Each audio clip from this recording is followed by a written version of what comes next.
Welding and Steel is your local welding, fabricating, and repair shop where service and quality is number one. Their dedicated team of experts can repair a job on-site or in their shop located in Franklin Park. They have the machinery needed to get your project completed with the craftsmanship and precision so you can get back to business. Suburban Welding and Steel Services, more than just the manufacturing industry. They also service the food industry, heavy equipment, trucking, airports, and railroads. Walk-ins are also welcome, so if you need it welded, repaired, fabricated, or modified, Suburban Welding and Steel will do the laser cutting, machining, forming, and plate rolling for you. Or they have the materials you need in stock and ready for the purchase. And if you know a hardworking person looking for a career in the trade, Suburban Welding and Steel is looking to add to their team of experts. Visit suburbanweldingandsteel.com to see the full story on what they can do for you. suburbanweldingandsteel.com. From breaking news and weather across the country to insight from the brightest minds in conservative opinion, it's Salem News Channel.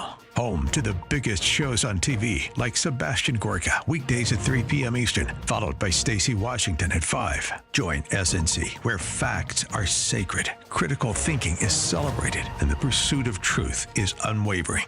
Watch Salem News Channel free now on Zumo Play. Learn more at snc.tv/Zumo. Baseball and softball season will be starting soon at fields everywhere. I'm not talking about those overpriced professional palaces with the prima donnas. I'm talking about the neighborhood where the kids, Little League fields, their family, their fathers, their coaches will all be out in the sun. There's a company in Bridgeview, PYT Sports, that's working with volunteer coaches, Little League managers, and dads. Good, hardworking guys that want to help their kids and friends have a good time this summer instead of getting into trouble on the streets. PYT Sports has all the stuff you'll need to furnish dugouts and more. 2-tiered benches, helmet racks, bat racks, and individual player storage. Plus, windscreens and wall pads. Even field tarps to protect from rain so you're ready for game time. Check out the popular Field General, Commander, and Trooper helmet and bat combos to make your dugout look like the pros. Go to pytsports.net, that's pytsports.net, and get ready for a great baseball season. Play ball! This Mother's Day, treat the mom in your life to a day she'll never forget with brunch at the Trump International Hotel and Tower in beautiful downtown Chicago. Brunch reservations are available now for Sunday, May 12th, with seatings from 10 a.m. to 3 p.m. in the Grand Ballroom. Experience an exquisite meal in a buffet style. Feast at the decadent carving, omelet, and dessert stations. Enjoy drink specials, live entertainment, complimentary champagne, and a beautiful rose garden backdrop for memorable photos. There's no better place to celebrate this Mother's Day than as guests of Trump Chicago, where you'll find the most iconic views of the Chicago skyline. Delight in this one-of-a-kind extravaganza. Make your reservations today by visiting eventbrite.com and search Mother's Day Brunch, Trump Chicago. That's Eventbrite, search Mother's Day Brunch, Trump Chicago, and order your tickets today. Cheers! A great smile can make you feel happy and confident. So when you consciously conserve your teeth, that glowing smile will show through. At Best Dental Group, Doctors Economos, Gavalis, and their staff are ready to help you create that perfect look or maintain the one you have now. Along with general dentistry, Best Dental Group is a multidisciplined practice with an orthodontist, periodontist, and prosthetic specialists on site. They use the newest breakthroughs in dental technology, such as titanium implants, Invisalign clear braces, and laser treatments. Don't let fear get in the way. They can recommend sedation to make your experience as comfortable as possible. Best Dental Group is located in historic downtown Bartlett and is a multilingual office. Call 630-830-4930. That's 630-830-4930. Or visit bestdental.org. Best Dental Group, sharing your conservative values and helping you to conserve your teeth. Have you been struggling to find an easy, safe, and secure document scanning solution for Salesforce.com, Microsoft 365, SharePoint, or OnBase by Highland? Your struggle is now over, and it's time to get your documents and operations into the 21st century. With IoT Smart Connected Scanning, it's easy to turn physical paper into digital documents and have them directly uploaded to the cloud with IoT Smart Connected Scanning from IDT. And you don't need a degree in computing or IT to make it happen. Using QR code technology uniquely configured for your specific business, anyone can set the IoT Smart Connected Scanning device up in 5 minutes or less, saving your organization money and valuable time. Remote employees can even capture documents and send them safely and seamlessly. Organize documents efficiently and securely with IoT Smart Connected Scanning from IDT. To see a demo or to order now, go to ready4idt.com. That's ready4idt.com. Use promo code SMART and receive 10% off your order. IDT, putting paper in its place. Life is complicated enough without having to worry about your financial concerns when you retire. In a perfect world, your retirement funds would just be there when you reach retirement age. But it's not a perfect world, and you really need to look ahead and be proactive to manage the dollars you've earned. The team at Wealth Management Group can help. Uncomplicate your financial future and talk to the team at Wealth Management Group today. Call 833-WMG-PLAN. That's 833-WMG-PLAN. Or investwithwmg.com. Portions of the following show may be pre-recorded. Now, from the Signature Bank Studios, this is Chicago's Morning Answer with Dan Proft and Amy Jacobson on AM 560. The Answer.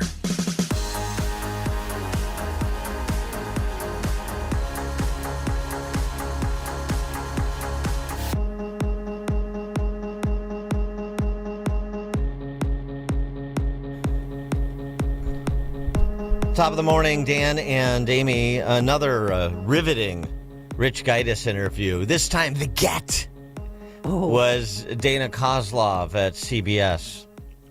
I mean, you just have to listen to these interviews and ask yourself, what is the point? And I mean that both sort of in a fatalistic way, like, why is this my time being wasted?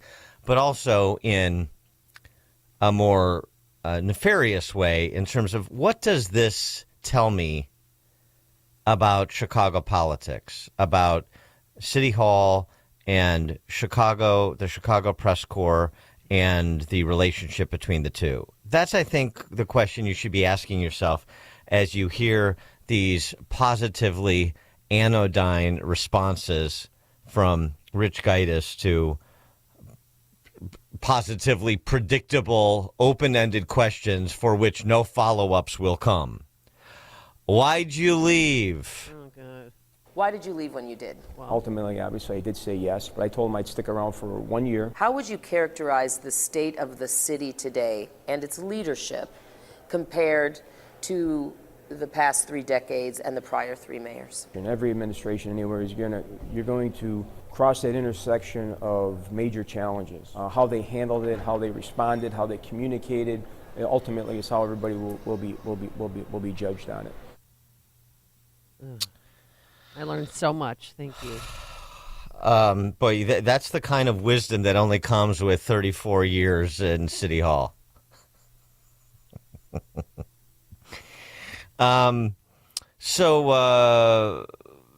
Assessment of Brandon Johnson? So I think this mayor is 1 year in. We still have 3 years to go. Exactly. That's I couldn't have said it better myself. That's so riveting. So informative. What's such insight? I hadn't looked at it that way before, that he's 1 year in with 3 years to go. That's all he said? What's going on with Dana? She's better than this. Come on. I don't think she is, actually. I don't think so. I mean, it's the work product is the work product. So the question is, again, I mean, you were in it. So the relationship between City Hall and the Chicago Press Corps, and what does this interview tell you? On a little bit more color, which is something that probably is a word that's probably never associated with Rich Gaitis, color. But on BLM, is there room for improvement? Well, he gives you a real deep answer? dive. You get this insight into the man, BLM Brandon Johnson, and some perspective on what is possible prospectively. Being a year into his mayoral term, we'll see what some of the things that he thinks that he could have done better. In the next 3 years, we'll see if he pivots and make some changes in some of the stuff that you're mentioning. I think he's a people person. I think he is labor responsive. Oh. After working with you, Dan, I hope nobody asks me. Dan, he's labor responsive. And he's not really good with people, but he does definitely care. A people person. Yeah. Yeah. Wow, that's riveting. He's a people person. Labor responsive. That's a fun term. I work with Justin Kozik. He's labor responsive. He's not a wholly owned subsidiary of the Chicago Teachers Union. He's not getting his strings pulled by Stacey Davis Gates. He is not a apparatchik of the communist element within the public sector union movement. No. It's just labor responsiveness is what you're seeing.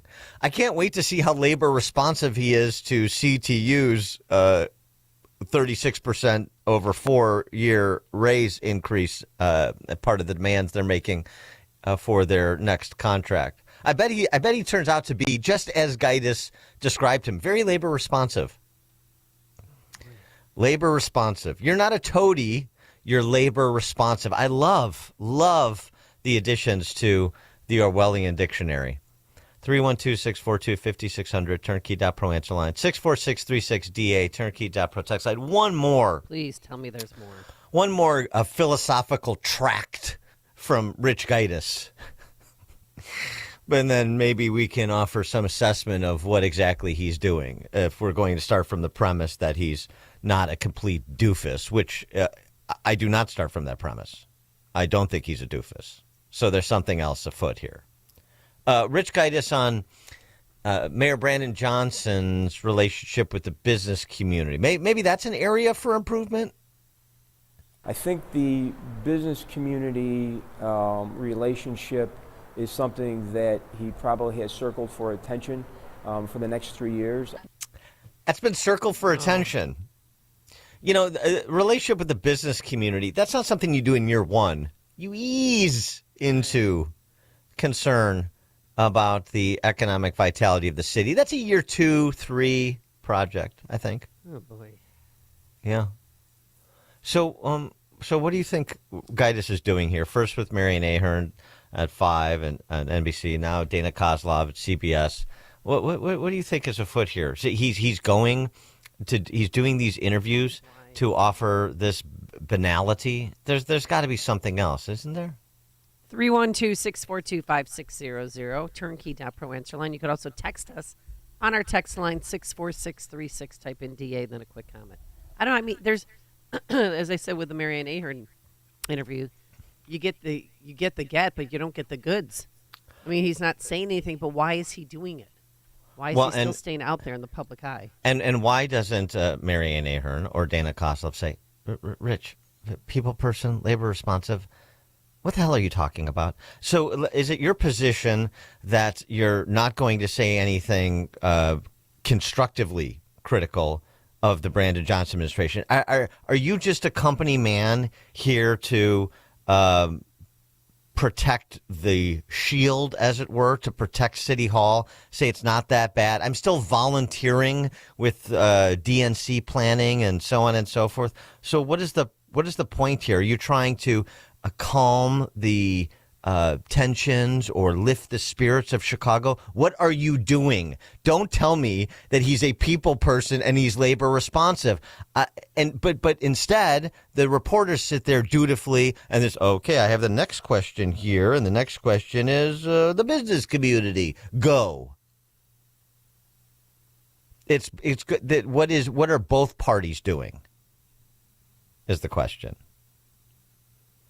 And I think it's sort of belied in the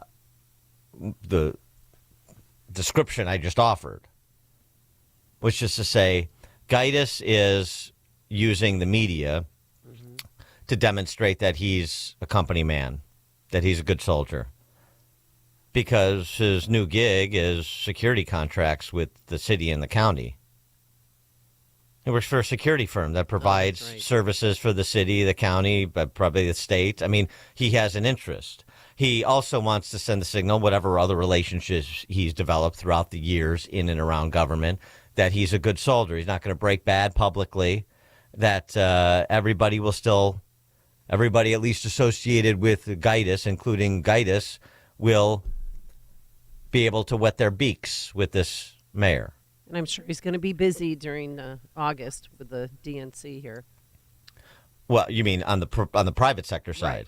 Yeah, right. I mean, right. The interesting thing is some enterprising reporter down the road 6 months from now goes to look at the company Gaitis works for and see what kind of contracts they're receiving. And hey, I'm just saying. Look, there's an agenda here that's not just Rich Gaitis just out of civic duty is sitting down to answer these again juvenile, mindless questions from the juvenile and mindless government-run Chicago Press Corps. But the Chicago Press Corps is playing the role, too. They're platforming Gaitis to tap everything down. It's not that bad. Gaitis isn't Breaking Bad. He sees, the Gaitis said, the city is on an upward trajectory. Yeah, because he said so. And so this is all putting the proverbial perfume on the pig. And both Gaitis and the Chicago Press Corps are in service of those beautiful lies, of the fiction, of the redefinition, labor responsive. Wonderful. Dan and Amy, Chicago's Morning Answer. You're listening to Chicago's Morning Answer with Dan Proft and Amy Jacobson on AM 560. The Answer. This is Ed Morrissey of HotAir.com for Town Hall. Progressive radicals have targeted Jews on American campuses for 6 months, ever since Hamas's grotesque massacre of October 7. The rage and terrorist propaganda have only increased in intensity, so much so that Columbia University has had to shut down classes because the safety of Jewish students and faculty members could not be guaranteed. Joe Biden said nary a word about these campus fascists until this week. He finally issued a rebuke of campus protesters targeting Jews in the 5th paragraph of his Passover greeting. And in the 4th paragraph of his Passover commemoration, Biden endorsed the protesters' agenda of a ceasefire in Hamas's terms and a Palestinian state. The moral collapse of Joe Biden and his administration could not be more clear. Even the sacred observance of Passover is just an opportunity for Biden to lecture Jewish Americans with Palestinian propaganda while barely paying lip service to their safety and security here in America. It's an utter disgrace.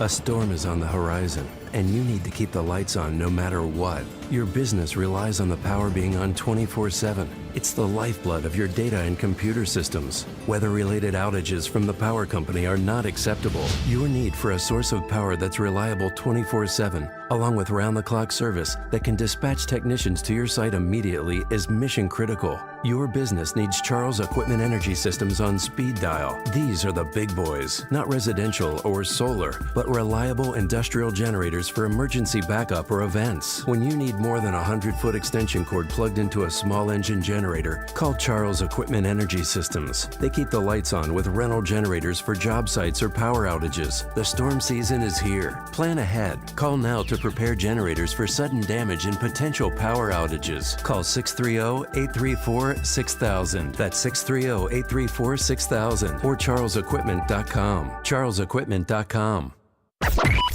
AM 560, The Answer. One more thing on that Gaitis interview, too. Mm-hmm. What's the number one issue in Chicago, according to Chicago residents? Migrants, illegals, and crime. Yeah, those two. Not a question about either one. You just had an officer murdered. Not even a question about policing, about public safety, right? About how the city is handling the migrant deal. So no questions about the underlying policies, the sanctuary city, the promotion of open borders, the defunding of police posture that BLM Brandon came in with and is executed. No sort of assessment of the impact of the Safety Act, the Pritzker Purge Law. We just had the 9th person this year, number 9, CWB Chicago's great series. 18-year-old man with significant criminal history, 5 felonies since 2022. Pending gun case when he shot and killed another man earlier this year. That's number 9 this year. 9th person accused of shooting, killing, or trying to shoot or kill someone in Chicago while having a pending felony case. Didn't come up. Preventable crimes. Yeah, didn't come up at all. Uh-huh. All right, coming up at 5:38, Speaker Johnson visits Columbia University. That's 5:38. And later, Bear down. Mayor Lightfoot couldn't get it done, but Mayor Johnson could. Looks like the Bears are staying in Chicago, but at what price to taxpayers? But now let's head into the newsroom. Mike, why are you shaking your hand? The Bears are still the largest landowners in Arlington Heights. I would say that's probably 326 acres worth at the old Arlington racetrack. 5:33 on AM 560, The Answer. The Supreme Court this morning will hear arguments on former President Donald Trump's claim that he has absolute immunity on charges of attempting to overturn the 2020 election. The outcome could determine whether Trump faces a federal trial this year on 4 felony counts brought by special counsel Jack Smith. House Speaker Mike Johnson is at Columbia University demanding its president resign unless she reins in anti-Semitic protests. We just can't allow this kind of hatred and anti-Semitism to flourish on our campuses, and it must be stopped in its tracks. Those who are perpetrating this violence should be arrested. Johnson saying no Jewish student should have to live in fear. But there was fear and protest on campus at the University of Texas at Austin. More than 20 arrests at that pro-Palestinian protest. The U.S. Chamber of Commerce is suing the FTC over the banning of non-compete agreements. The FTC voted Tuesday to block new non-compete agreements and require employers not to enforce current non-competes, with an exception for some senior executives. Well, there's a Beatles guitar that's been missing for over 50 years, and it's been discovered in the attic of a British house. That guitar goes up for auction next month. Julian's Auction says the 12-string Hootenanny acoustic is the same one John Lennon played on classics like Norwegian Wood, and he can be seen playing that exact guitar in the movie Help. The Bears unveiling plans for a new lakefront stadium in Chicago, but it didn't take long for Governor J.B. Pritzker to throw cold water on the project. Stadium deals and taxpayers putting money forward for stadium deals, not particularly popular around the country. Take note that the winner of the Super Bowl this year, the team went out to try to get a stadium financed by the public, and it was rejected by the public in a place where the Super Bowl champions reside. The team says the state-of-the-art venue would allow Chicago to host major sporting events. President Kevin Warren. We like to do the things that resonate with people for generations to come. It's time for us to do something special together. Despite the request for public funding and the moving of lanes of Lakeshore Drive, Mayor Johnson is cautiously backing the project for now. The state of Illinois is honoring slain Chicago police officer Luis Huesca. Governor Pritzker has ordered flags to be flown at half-staff through next Monday. Visitation is set for this Sunday at the Blake Lamb Funeral Home in Oak Lawn. And the family of Dexter Reed, a 26-year-old man who refused to cooperate with and then shot at Chicago police after a traffic stop last month before being killed, has filed a federal civil rights lawsuit against the city and 5 police officers. The NFL draft is here. Round 1 kicks off tonight from Detroit. Bears currently have 2 first-round picks, including the number 1 overall selection, and that may be Caleb Williams. I prepared myself mentally for it, and I've also prepared myself to put myself in this position physically around my teammates for the past 12 years now. So, ready for the moment, ready to go, ready to lock and load. Chicago's second pick in the first round is at number 9. The Cubs use a big first inning to beat the Astros 4-3 at Wrigley Field. Big home run for Dansby Swanson. And, by the way, the guy that hustled to get that Swanson home run ball in the left field bleachers, that was my number 2 son, Ian. That ball is on my dining room table this morning. Cubs visit Boston tomorrow. In other club news, they placed Cody Bellinger on the injured list because of fractured ribs. The news is a service of Dan and Amy 24/7. You can now enjoy uninterrupted programming from Dan Proft and Amy Jacobson all day, every day. Listen now, Dan and Amy247.com. A check of traffic and weather on the way next on AM 560. Brandon Tatum wants more people to step up. I just really wish more people like me would speak out more and be more confident about it. I know a lot of black people that think just like me, but man, they just won't say, they will never tell anybody. It's not conducive for them.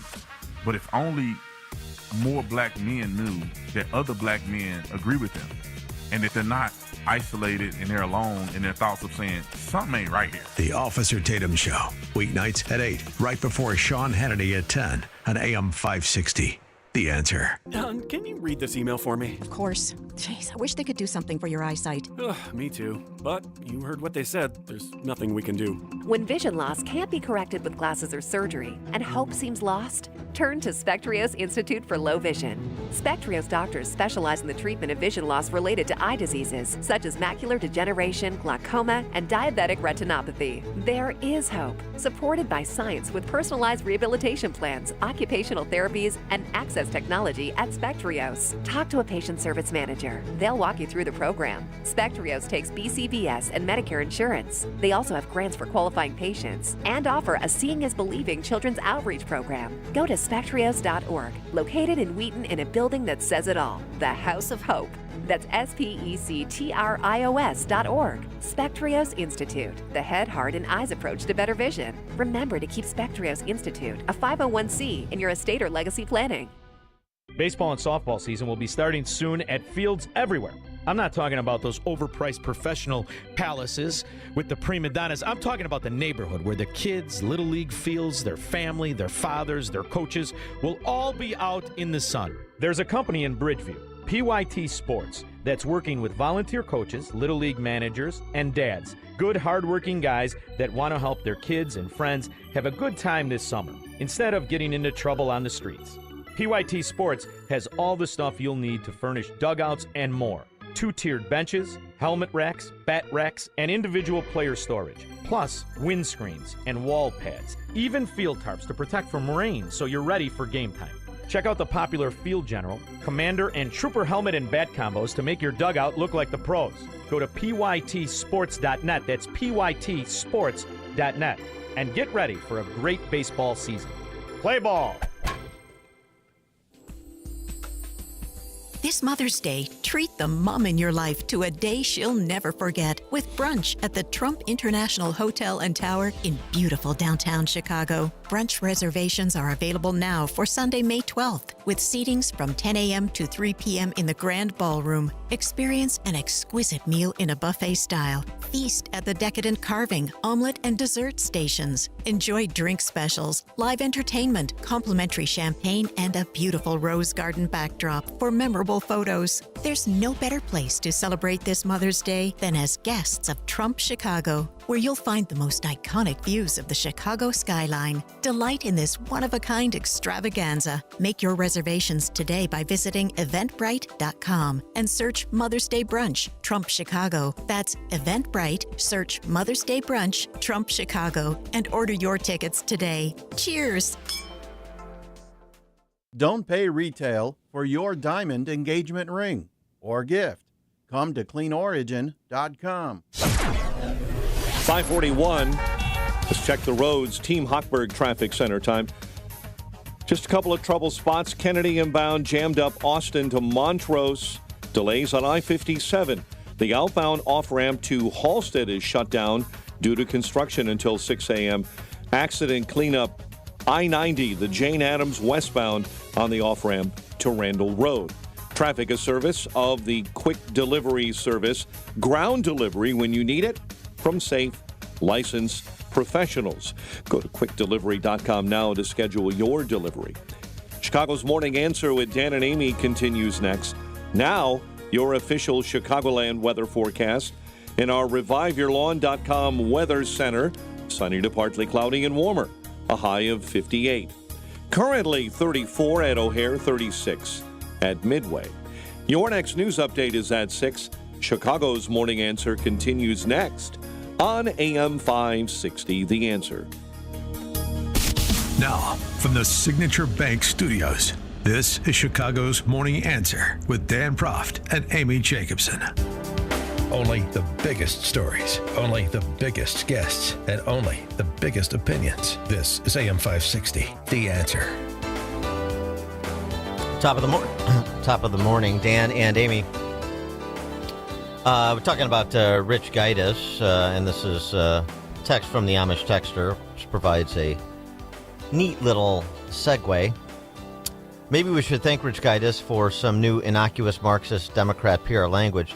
The Democrats in Ivy League are terrorist responsive. Yeah, like Brandon Johnson is labor responsive. Yes. Mm-hmm. Not bad. Yeah. Not bad. Terrorist responsive. Speaking of terrorist responsive, Mike Johnson, House Speaker, and a contingent of House Republicans, including New Yorkers, descended on the campus of Columbia to basically say to Jewish students that we have your back, to Columbia University, you're not doing enough. Yeah, he wants the president to be fired or do something. And here was some of what Mike Johnson had to say about the climate. Our feeling is that they have not acted to restore order on the campus. This is dangerous. This is not free expression. This is not First Amendment. They are threatening, intimidating, saying that they will take violence upon Jewish students. We met with Jewish students who are in fear. They can't come on campus. They can't study for their final exams.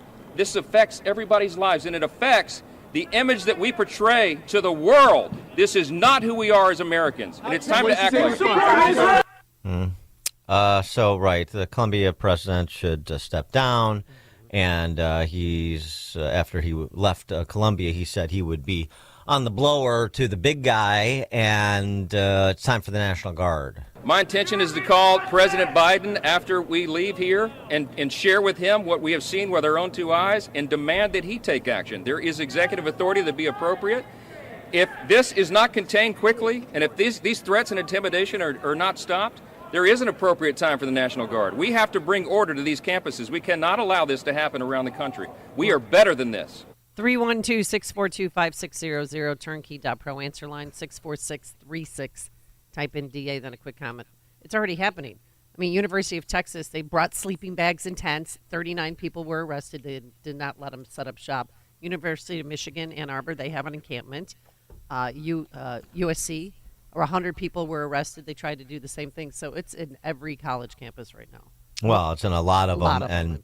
But the response is very different. The response from Governor Greg Abbott at UT is a lot different than the response from Kathy Hochul in New York vis-a-vis Columbia, isn't it? In fact, here's what Hochul had to say about Mike Johnson's visit after she privately visited with the Columbia University president, clearly to no great effect. It seems to me there's a lot more responsibilities and crises to be dealt with in Washington. I'd encourage the speaker to go back and perhaps take up the migrant bill, the bill to deal with closing the borders so we can deal with a real crisis that New York has.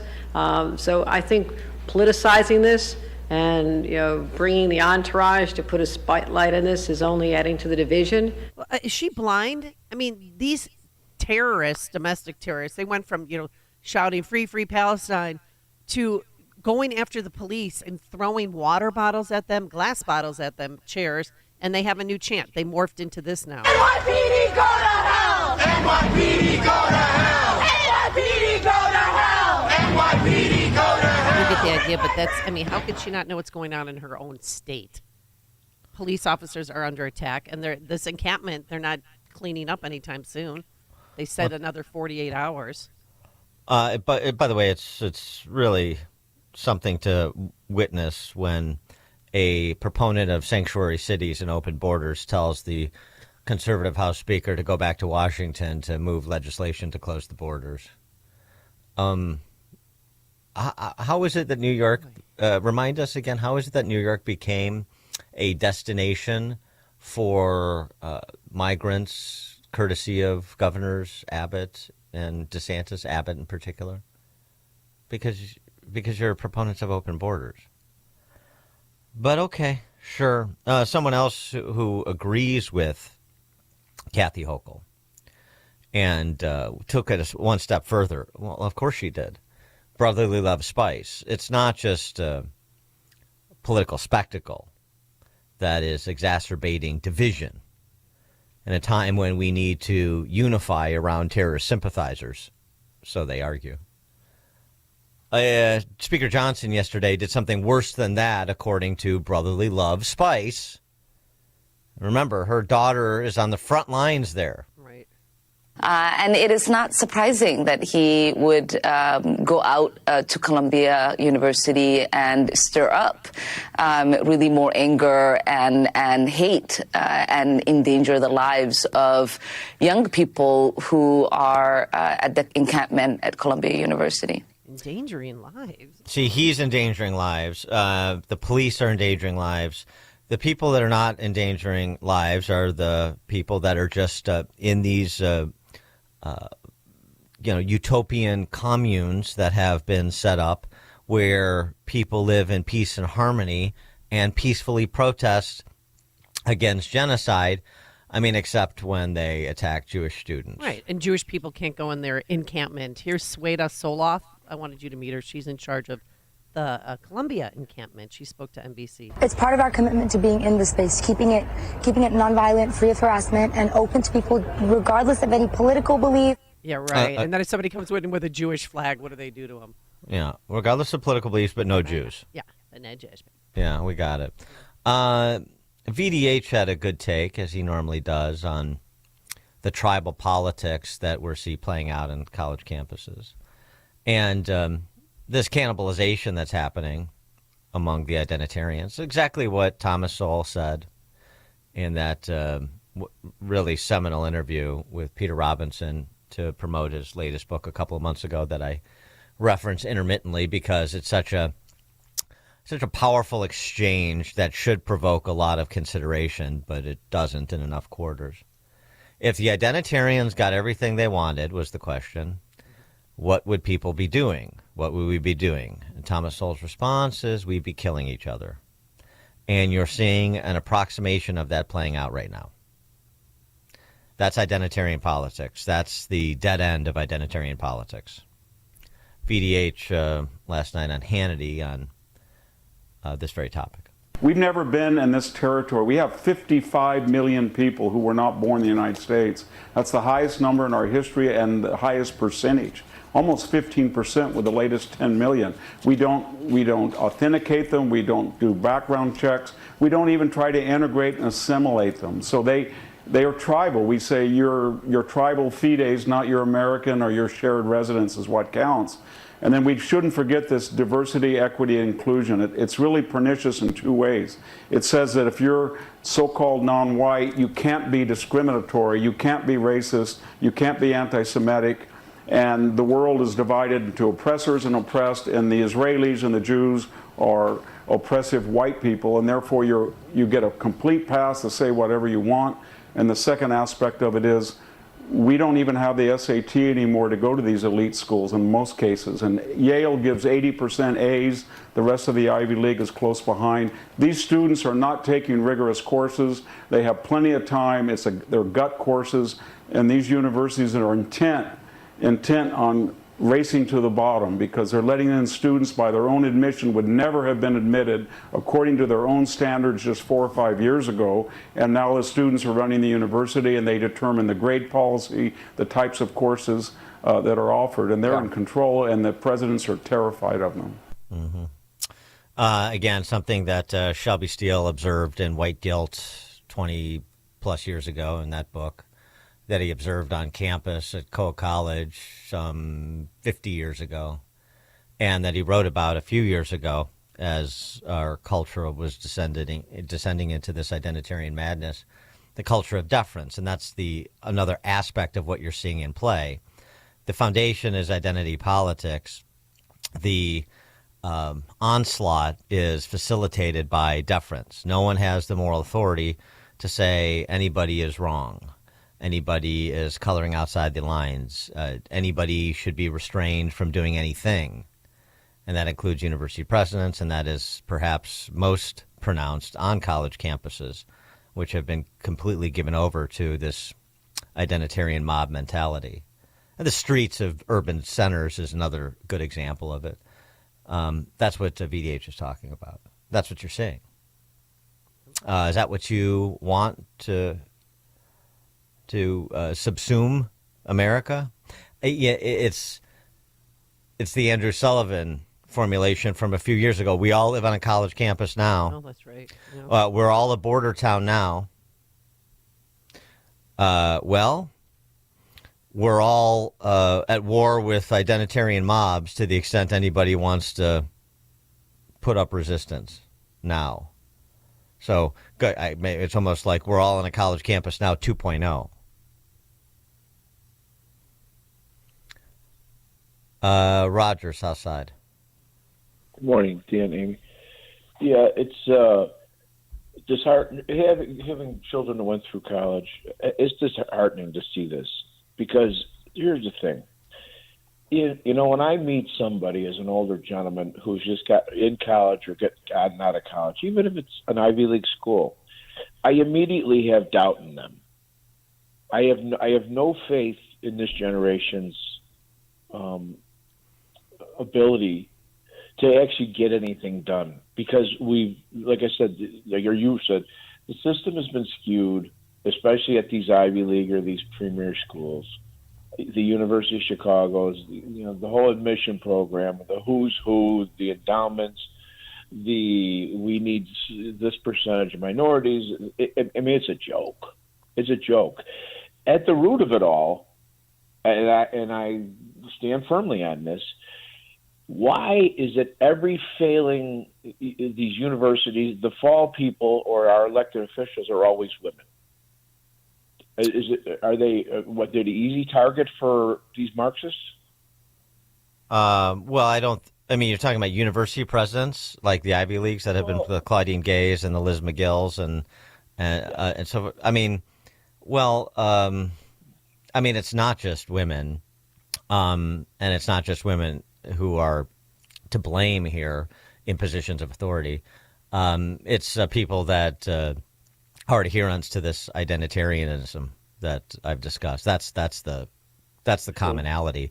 It just happens to be that it drives more women and more male impersonators into positions of authority because they're weak, right? Thanks for the call, Roger. I mean, it's weakness of the mind, weakness of the spirit. Our friend Gad Saad, who's an evolutionary behavioral scientist, he tweeted recently, and this is not a new prediction, but there's a little bit more meat to it, and I'm not necessarily subscribed to this, but he writes, "For many years now, I've warned that the path the West is taking will result in civil war. Might take 5 years, 50 years, or 100 years, but it is inevitable. The West could have repeatedly resolved these issues peacefully, but it refuses to autocorrect from its path of civilizational suicide. Many Western men who are currently asleep at the wheel will wake up and realize they don't like being pushed around in their homelands. They don't like their women attacked. They don't like their freedoms curtailed. They don't like their faiths disrespected. Once this happens, prepare for some gargantuan ugliness. Those who think that they are gaining inroads in the West will soon find out that not all Western men are invertebrate castrati. Save this tweet and never forget who warned you." Yeah, I think there's some insight there, and I don't know what the time horizon is either, but I do know that everyone has a breaking point. Just not bad enough yet for enough, I guess, for a revolt. And you want that revolt to happen peacefully through things like elections. But if you, as Gad Saad writes, refuse to autocorrect from the path of civilizational suicide, it's like anything else. The longer you wait to tackle a problem, particularly when people are getting hurt, and then the more people who are hurt and hurt severely, the more difficult it is going to be to tackle that problem. Yep. Mike, Southside. Hey, what's going on, Dan and Amy? How are you guys doing this morning? Good. Dan, so I was telling the guy that answered, I was telling him, I've always been raised like, Israel is just as good as America. I kept seeing all these protests downtown, so I went to one to see what it was about. And a majority of the people that were protesting were like Jewish people and like everyday people. I actually discussed it with one of them who schooled me on like, I don't know if I'm being brainwashed or what, but I was always raised like, Israel is the second America, like, hand to heart. But we're I don't know, man. I don't get it. Well, I don't know about second America, but it's an ally, and obviously this country was founded on a Judeo-Christian ethos. So there is spiritual affinity as well as socio-political cultural affinity. But what don't you understand now from attending the protest? Well, so the majority of the people that were protesting were Jewish people. They weren't like Middle Eastern people, I'm telling you, like the large scale of that group, the guts of the group were Jewish people, and they were telling me all types of things that I couldn't believe about the Israeli government. And well, here's what I would say about that. One is, there's self-loathing Jewish people. There are Jewish people who are not particularly religious. Jewish is cultural to them. They don't like Netanyahu because they're leftists. And their real religion is the identitarian ideology that I've been describing. So once you prioritize a political ideology over, say, God, you can call yourself whatever you want, but you're on the path to civilizational suicide, as Gad Saad mentioned. Thanks for the call, Mike. Appreciate it. Right. Coming up at 6:06, we'll return to that NYU business professor we talked about a bit yesterday, Scott Galloway. He went on another riff that was pretty good, not on Israel this time, but on America's young people and why they're so upset. Why America's young people are so upset. 6:06. Today, sunny and cloudy, warmer, a high of 58, 6 a.m., WIND. He's campaigning before court. I'm Dave Anthony, Fox News. Former President Trump out early this morning meeting hundreds of New York City construction workers. It's a love fest. I built many buildings with them. They're great people, great contractors and great people. It was a brief 20-minute stop that just ended. It's just a day after President Joe Biden secured another union's backing. That was the head of the North America's Building Trade Union. The president has been working hard for everyone out here to try and gain more support with those courting union workers, telling that President Trump's a bully. As Fox's Alexis McAdams. In a few hours, the former president will be back in court for more testimony at his first criminal trial in New York instead of being in Washington like he wants. This judge isn't allowing me to go. We have a big case today in the Supreme Court on presidential immunity. A president has to have immunity. Now, that hearing relates to a Trump federal case. Attorneys for former President Trump filed a motion to dismiss charges alleging election interference, claiming presidential immunity shields the former president from prosecution since the acts were part of his official duties.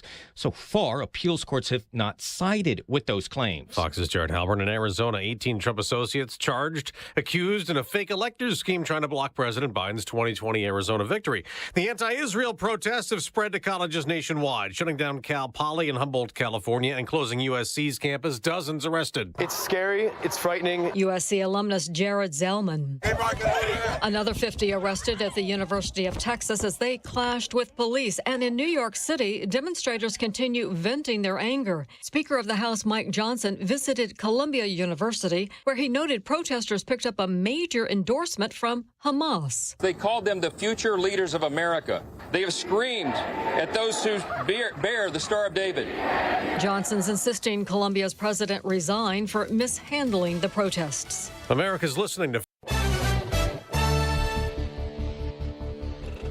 34 degrees in Chicago. 6:02 on AM 560. The Answer, and good morning. I'm Mike Scott. The Bears unveiled plans for a new lakefront stadium in Chicago, but it didn't take long for Governor J.B. Pritzker to throw cold water on that project. But I remain skeptical. I wonder whether it's a good deal for the taxpayers. It's early on, have not even heard the announcement today, but it's very important to me that with all that the state needs to accomplish, we think about what the priorities are of the state.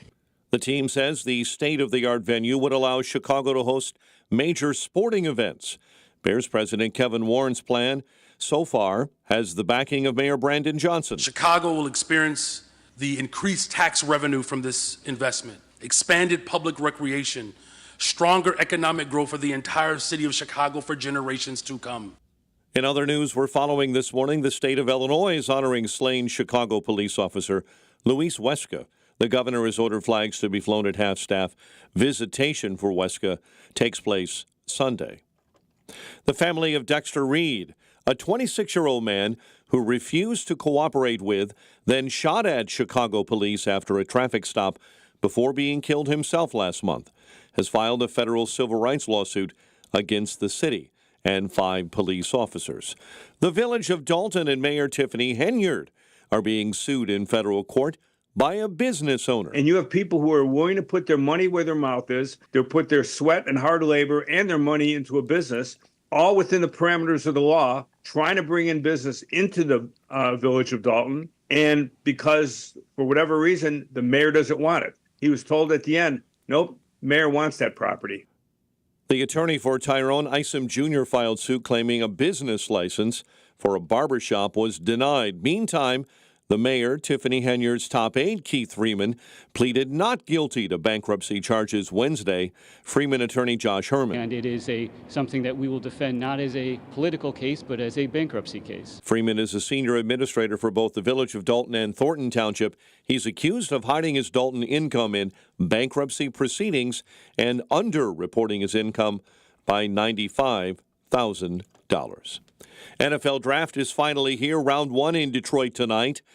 Bears currently have 2 first-round picks, including the number 1 overall selection that may be quarterback Caleb Williams. I prepared myself mentally for it, and I've also prepared myself to put myself in this position physically around my teammates for the past 12 years now. So, ready for the moment, ready to go, ready to lock and load. Cubs use a big first inning to beat the Astros 4-3 at Wrigley. White Sox remain in free fall following a 6-3 loss to the Twins. The news, a service of Salem Surround, a local digital marketing agency. Go to surroundchicago.com today. A check of traffic and weather is on the way next on AM 560. Dennis Prager explains yet another line of flawed logic. The latest is about the American Medical Association declaring that medicine is imbued with white supremacy. I didn't know that. American Medical Association, like the entire medical establishment, has been taken over by the anti-American, anti-truth, anti-goodness left. And this is what happens. The Dennis Prager Show. Weekdays at 11, right before Charlie Kirk at 1 on AM 560. The Answer. Did the Protestant Reformation suffer a premature death? Absolutely, argues the riveting book, Reviving the Reformation by Dr. Daniel Lang. The book of Acts chapter 21 verse 20 reports that myriads or tens of thousands of Jewish believers dwelled in Jerusalem, and they were all zealous for the Torah. Their leaders were guiding the early Messianic faith. 40 years after the death of Jesus, however, the Jews revolted against Rome. This rebellion caused a Roman hammer to crush Israel, destroying the temple and Jerusalem. Following this devastation, the leadership of the Jerusalem church fell into other hands. Reviving the Reformation recovers the lost first-century Messianic faith. It answers the most difficult questions that some dare not ask about traditional Christianity. Buy Reviving the Reformation on Amazon. For a deep discount, purchase the book securely from the author at revivingthereformation.com. That's revivingthereformation.com. And like Reviving the Reformation on Facebook. With biblical faith fading fast in Western culture, now is the time to restore the truth by reviving the Reformation. Progressive presents 10 things on a contractor's to-do list that are harder than getting a commercial auto insurance quote. Bidding a new client, giving an accurate estimate, finding affordable materials, getting a client to pay you for work you already did, getting a client to pay you, period, securing permits and workers and tools, getting those workers and tools to work together, and finding the perfect pair of overalls. Pockets, baby. But the easiest thing on a small business owner's to-do list? Seeing if you can save on commercial auto insurance. Get a quote in as little as 7 minutes at progressivecommercial.com. Progressive Casualty Insurance Company and Affiliates. Coverage subject to policy terms and conditions. You know, today, $20 barely gets you a burger and fries, and maybe it'll get you a quarter tank of gas. But you know what it'll get you, though? For just $20 a month, you get unlimited talk and text and plenty of 5G data from my friends, my cell phone company, a veteran-owned company, Pure Talk. Make the switch today, and you'll save an additional 50% off your first month. Now, choose a wireless company that shares your values. Just dial pound 250, say the keyword save now. Make the switch today. Pound 250, keyword save now from Pure Talk. Can peace of mind fit into just 3 fruits and 3 veggie supplements? Yes. We start by sourcing the best fruit and vegetable ingredients. We ensure that all our produce meets our rigorous standards in order to give you the highest quality product possible. They are then washed, cut, and put through an advanced vacuum-cooled process that removes the water using pressure. We then take great care in grinding them into a fine powder. These powdered ingredients are then mixed and encapsulated, locking out air and moisture. The capsules are then bottled and shipped right to your door so you can experience your own personal Balance of Nature success story. I've looked at other supplements out there, and they don't have what Balance of Nature has. Balance of Nature really was the game changer. I'm serious, it works. Go to balanceofnature.com and get 35% off plus $10 off any additional sets as a preferred customer by using discount code Chicago.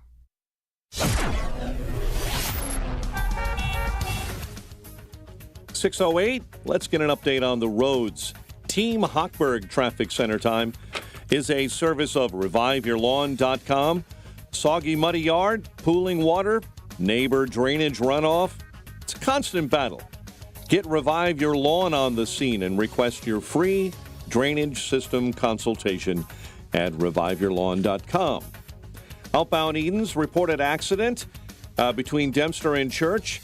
We understand it's being relocated now off the expressway to Old Orchard this morning. Ike inbound already jammed up solid between Mannheim and Des Plaines Avenue. Chicago's Morning Answer with Dan and Amy continues next. AM 560 Weather Center forecast.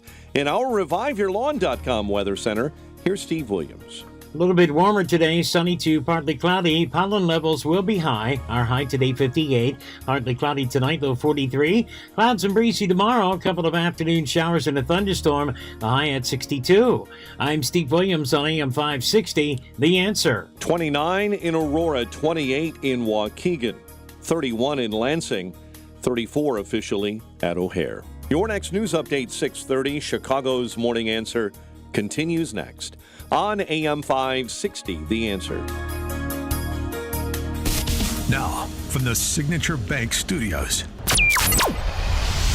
this is Chicago's Morning Answer with Dan Proft and Amy Jacobson on AM 560, The Answer.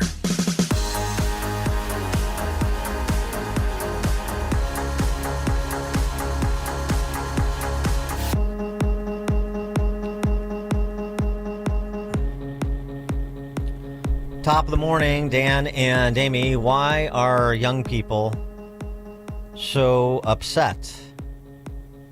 Why do they feel so hopeless, anxious? Scott Galloway is this NYU business school professor who is having a moment. He's been on that ghastly Morning Joe show over the last couple of days. First talking about what's happening on college campuses. We talked a little bit about what he had to say yesterday. And now, more generally, talking about basically Gen Z in particular. Millennials to Gen Z, I guess. Right. Yeah, millennials would be included in this. Don't forget about them. No, I won't. Never. They're very important people. If they haven't told you, you should know that. Yeah. So the it's basically sort of like the 35 and under crowd. Okay. Something is happening to them, and they're not too happy with their elders. And here's Galloway's distillation of that dynamic. See if you agree. For the first time in our nation's history, a 30-year-old man or woman isn't doing as well as his or her parents were at 30. That is the social compact breaking down. People aged 30 to 34, 60% of them in 1990 had one child. Now it's 27%. People are opting out of America. They're not optimistic about it. They're not having kids. Young people aren't having sex. They're not meeting. They're not mating. The pool of emotionally and economically viable men shrinks every day, which lessens household formation. So we have a real issue. Young people are enraged. So it turns every cut, every movement into an opportunistic infection because, quite frankly, they are just pissed off. They look up, they see wealth, exceptional wealth across my generation and people in certain industries, and they are really struggling. Their purchasing power is going down, and the incumbents create artificial scarcity on campus. We take pride in rejecting 90% of our applicants, so the incumbents who already have a degree see their degree go up in value. We get very concerned with housing and traffic once we own a housing. Housing permits are sequestered from young people. Housing prices have gone from $290 to $420 in the last 4 years. So a young person, a house, stocks that I don't own skyrocket in value. Let's have COVID relief and flush the markets and take assets way up, because if 1 million people dying would be bad, it would be tragic if I got less wealthy. And we're doing it on their credit card. Young people have every reason to be enraged, and every issue they see, they look up, they get angry, and they see someone doing better than them. And then every day it is speedballed in their face that they are failing, that they are not doing as well as everyone around them. We have lost the script. Our kids are more anxious and more depressed and more obese and more addicted. And we have made a purposeful decision to let this happen by ensuring that people around this table stay wealthy at the cost of young people. 312-642-5600, turnkey.pro answer line, 64636DA, turnkey.pro text line. Does that sound like any 30 or 35 and under person that you know? Yeah. I fear what he was saying too, like they're not even dating. It's so strange. When we were in high school, we dated other people, right, Dan? Or maybe you didn't? Well, I attempted to, but okay. There was not a lot of that's right. receptiveness. You didn't go to any proms. Yeah. I'm sorry. Yeah. But I just think that I'm not emotionally viable. I'm one of those people that he was talking about. No, I just think that this whole, COVID didn't help at all on the social aspect of it, but I just feel like we're not raising men to be men. And, the importance of getting married, starting a family, procreating, keeping the family name alive. I've stressed that with my boys all the time because I hear them say things like, oh, I don't think I'm going to get married. And like, why? You don't know yet. You don't know. Yeah. You have no idea. You're still young. But I don't know. I think he was spot on, and I'm worried about our future. I'm worried about these kids right now. And I would like some advice on what to do. Well, part of what he's saying is the social compact has been broken. And I think that part is right. We owe our ancestors and our progeny, right? That, we're supposed to take what our ancestors left us and improve upon it for our progeny. And what Professor Galloway is saying is that, we haven't done that because for the first time, people under 30 a majority are not doing as well as their parents at the same age. And so he's talking about it economically, but of course, this is all interconnected. When you struggle economically, there's all sorts of other negative outgrowths of that, the anxiety, the depression, the addiction that he referenced as well, the lack of fulfillment. And men and women are not just economic beings, but your ability to be independent and to do something that you derive value from has a psychosocial impact on you and those around you. I think that's pretty straightforward. Not raising men to be men, that's part of it. So that the kind of coming of age experience of people that are 30 and under in family and with respect to the mediating institutions in society where they have interacted.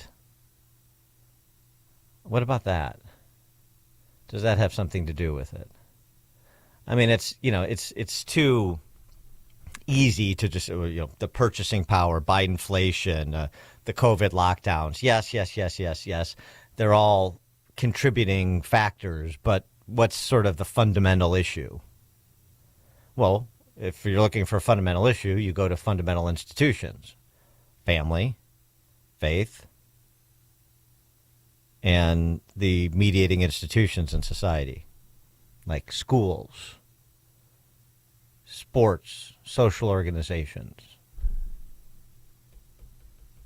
And so,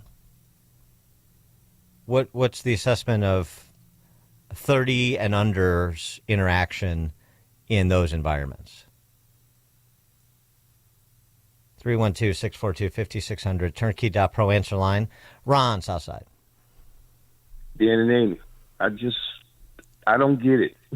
Well, all I can say, I am very, very happy and pleased. Next week, our entire family will be going to Belize. My son. Belize? Are you going scuba diving? Blue hole? Yeah. Come on, Ron. You know you want to do it. Are you going to find the McAfee? Is McAfee still down there? They're going to smoke good cigars like they're getting married there. Oh, okay. And destination wedding. 32, yes. So this stuff that I hear, and I raised him to be a man, and I am very, very happy for him. And he's going to do the traditional things. They're getting their home built and all this. So this stuff that I hear, I just don't get it. But I just had to say that that's not all young people. No. So wait, what does your son do? Dan, he's getting his PhD now. Really? And she has a PhD in nursing. Okay. UIC does family counseling, but they are finishing their education will be completed, and we starting family, and I'm just very, very happy for them. So I just had to put that in. Well, it's not all young people. Yeah. So just want to, and so I'll talk to you all. Definitely before I go, bring your cigar back, Dan. All right, please do. Congratulations, Yeah. Ron. Congratulations. Thank you all so much. And do you think they're going to come back from Belize, or are they just going to set up shop down there? You know what? That's totally up to them. Yeah, exactly. No, right. The best thing about letting them be independent, that they could do exactly what they want. Thanks, guys. Thanks, Ron. Oh, destination wedding in Belize. That's good. Well, no, of course it's not all young people, 30 or 35 and under, but we're saying a majority. There's this precipitous decline, and the data bears this out, precipitous decline in the percentage of young people under the age of 30 doing better than their parents economically when they were 30. This is sort of how you test how well the social compact is being managed. And for the first time, it's a majority who are not doing as well. That's different. And it's a multifaceted equation, multivariate equation to solve a multifaceted problem. But yeah, I just go back. I mean, right to Ron's point, right. So his son's interactions with his family and mediating institutions. Well, I think sounds like they were pretty positive. But is that the majority's experience, even if they don't fully appreciate it? Institutions that are increasingly hardwired to turn them into political, really intolerant, insufferable political activists, as opposed to individuals who are balanced and have marketable skills. This is what VDH was talking about in that clip we played before the break with respect to the descent of the Ivy League, not just into the madness you see on campus, but into the dilution of the quality of the education. Monica and Lyle. Yeah, I was just going to say, since when is it my fault, my husband's fault, or parents' fault sometimes for these kids' decisions. They need to start taking ownership of themselves. My kids made their decisions about where they want to go to school, what they want to do with their lives. We supported them. If they need help, we'll help them. But, be an adult. Grow the hell up. Thanks for the call, Monica. That's a good mom right there. Yeah, I don't know that it's necessary. I mean, I don't think there are a lot of adults running around across the generations. I don't think that it's just, Gen Xers or baby boomers that are the responsible party for the breaking of the social compact. I think it's up and down the generational continuum, isn't it?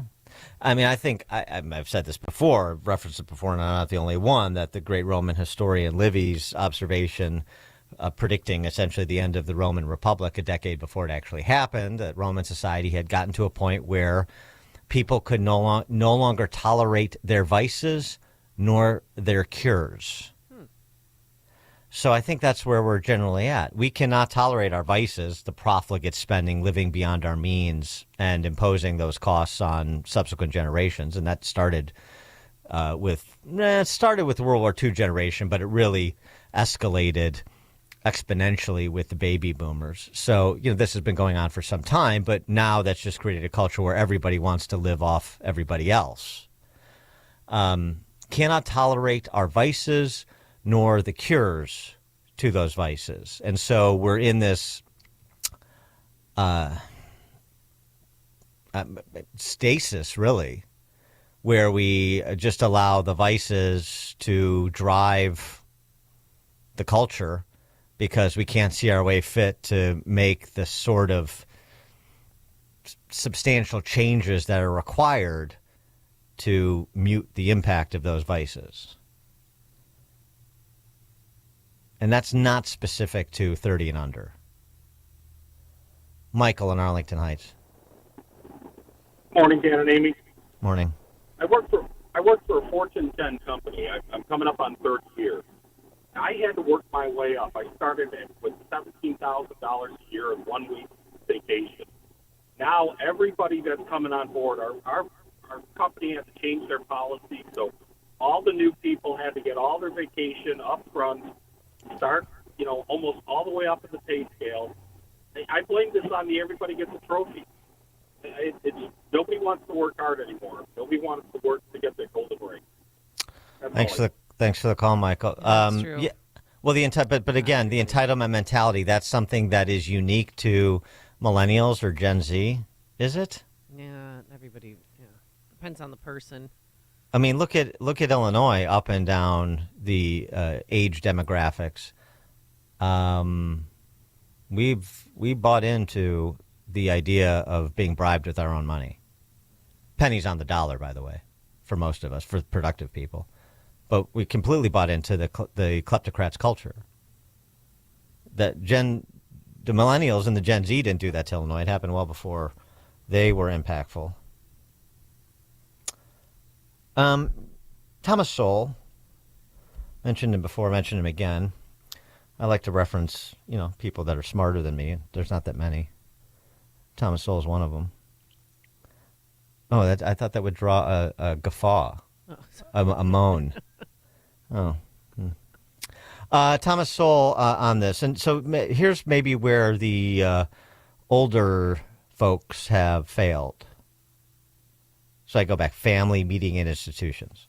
Because millennials and Gen Z, not in charge of much. Maybe a few tech companies, but not much.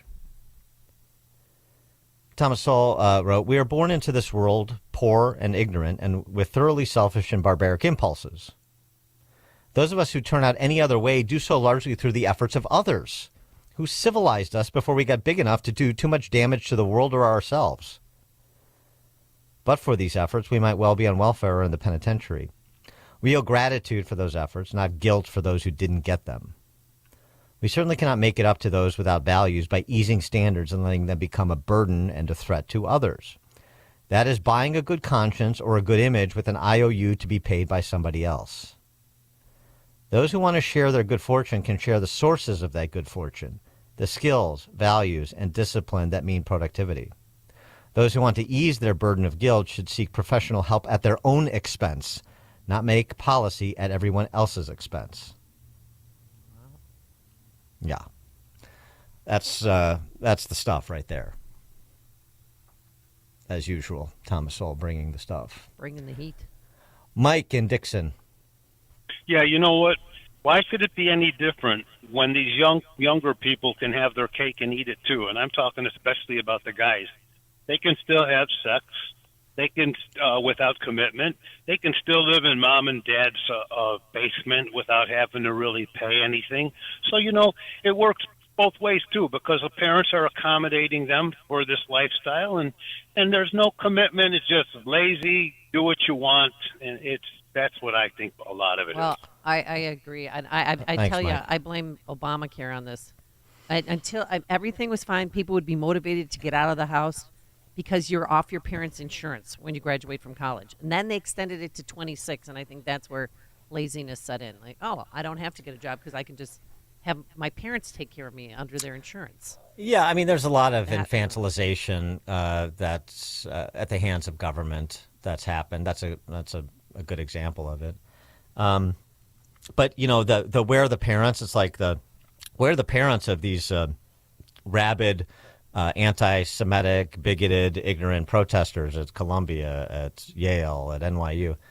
Well, if my son, any of them were involved in this, I would go to the campus and yank them by their ear and tell them to get up. But they're too smart; they know what's going on.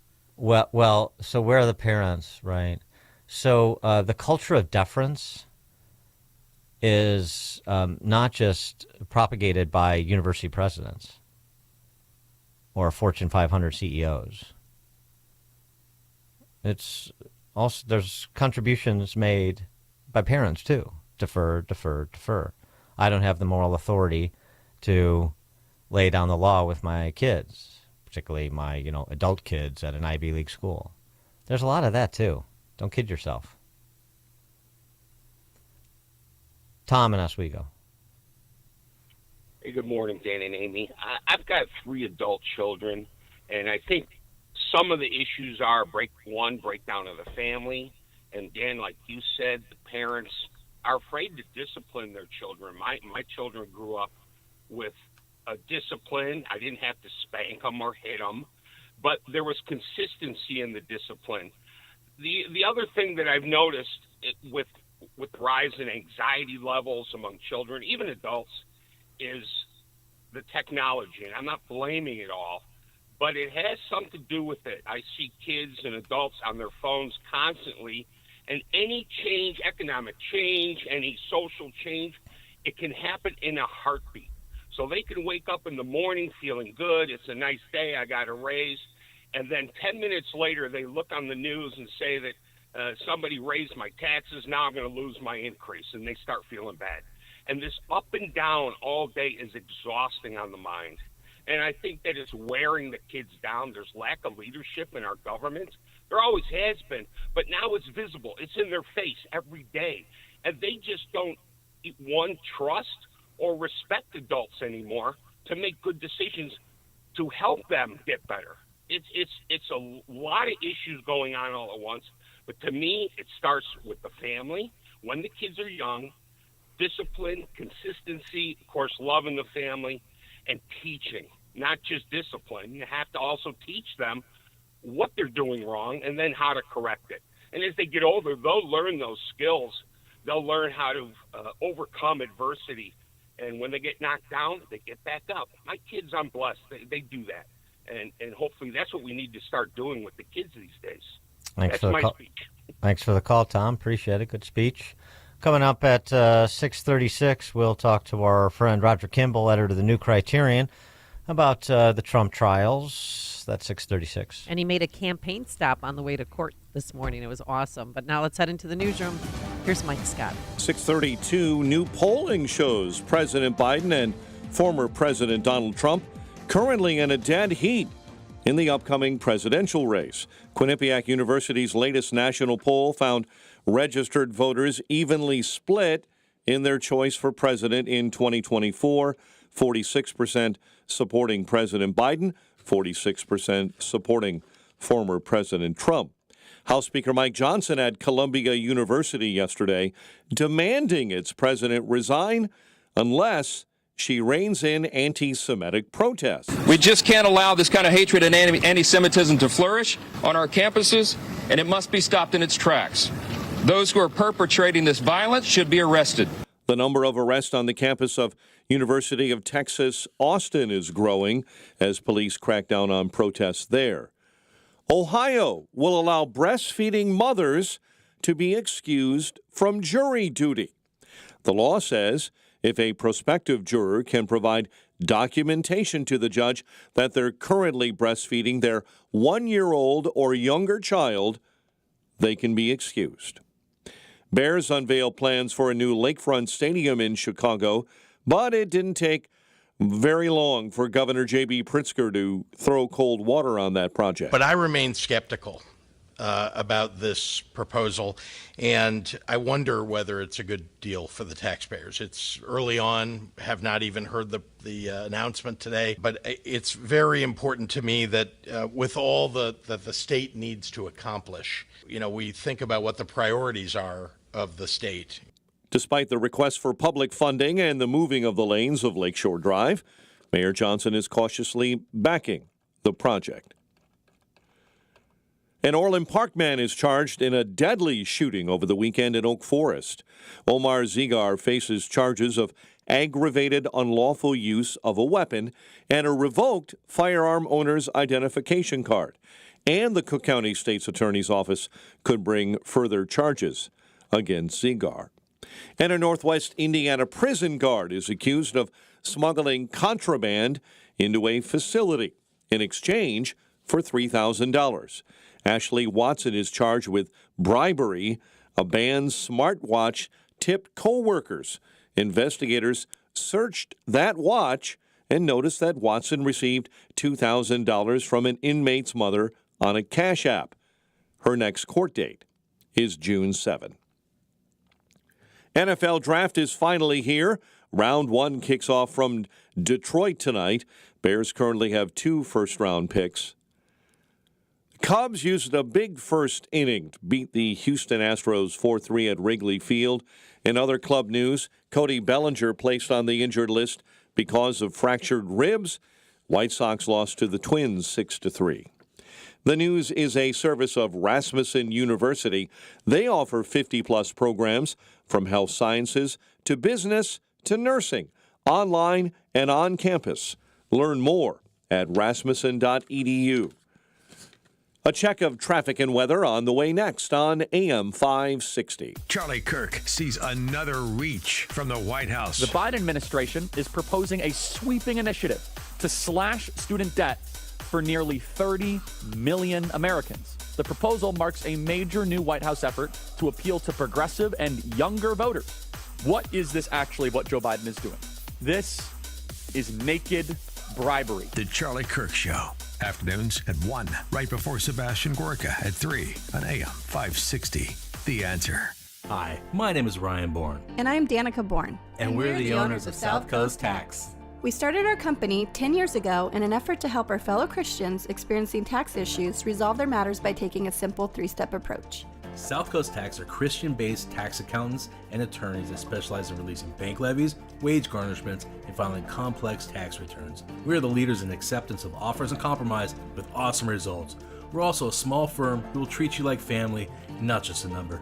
Call us today at 1-800-TAX-1176 for a free consultation, and we'll take the time to explain all of the programs that you qualify for in order to allow you a fresh start. Proverbs 15:22 says, plans fail for lack of counsel, but with many advisors, they succeed. Call us today at 1-800-TAX-1176, and together we can help achieve this goal by putting the IRS debt behind you for good.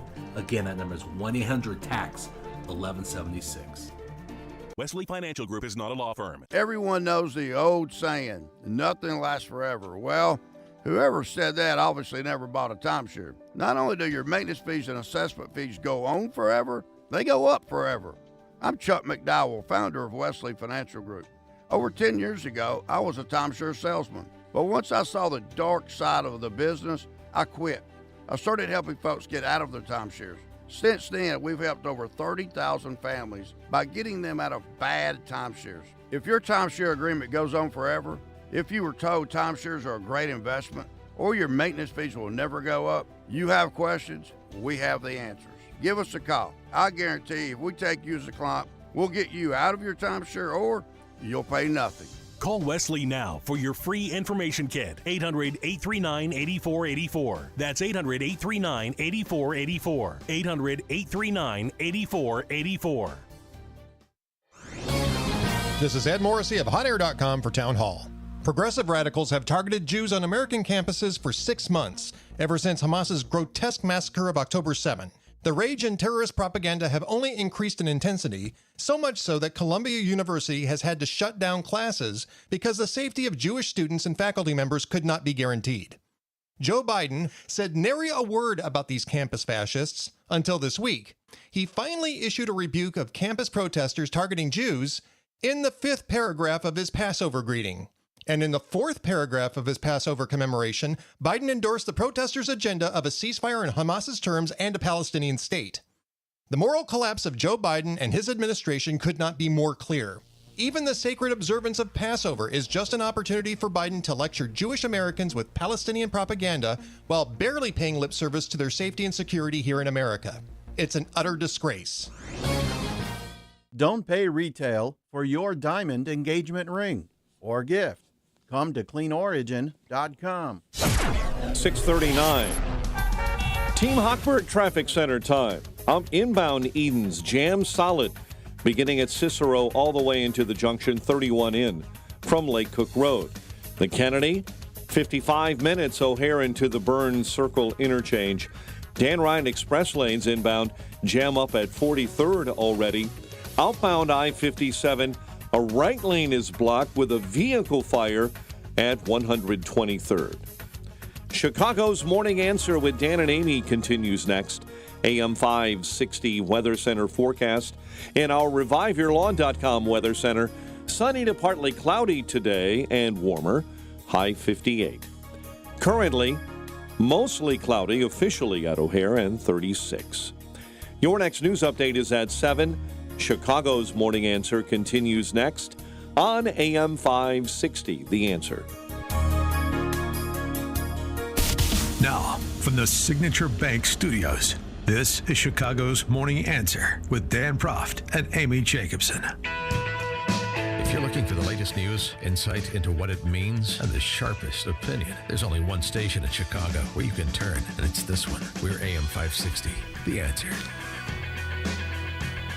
Top of the morning, Dan and Amy. So Trump is making fairly efficient use of his out-of-court time when it comes to campaigning. I saw he did so again with a group of New Yorkers. Yeah, he made a campaign stop this morning on Park Avenue in New York City and met with some construction workers.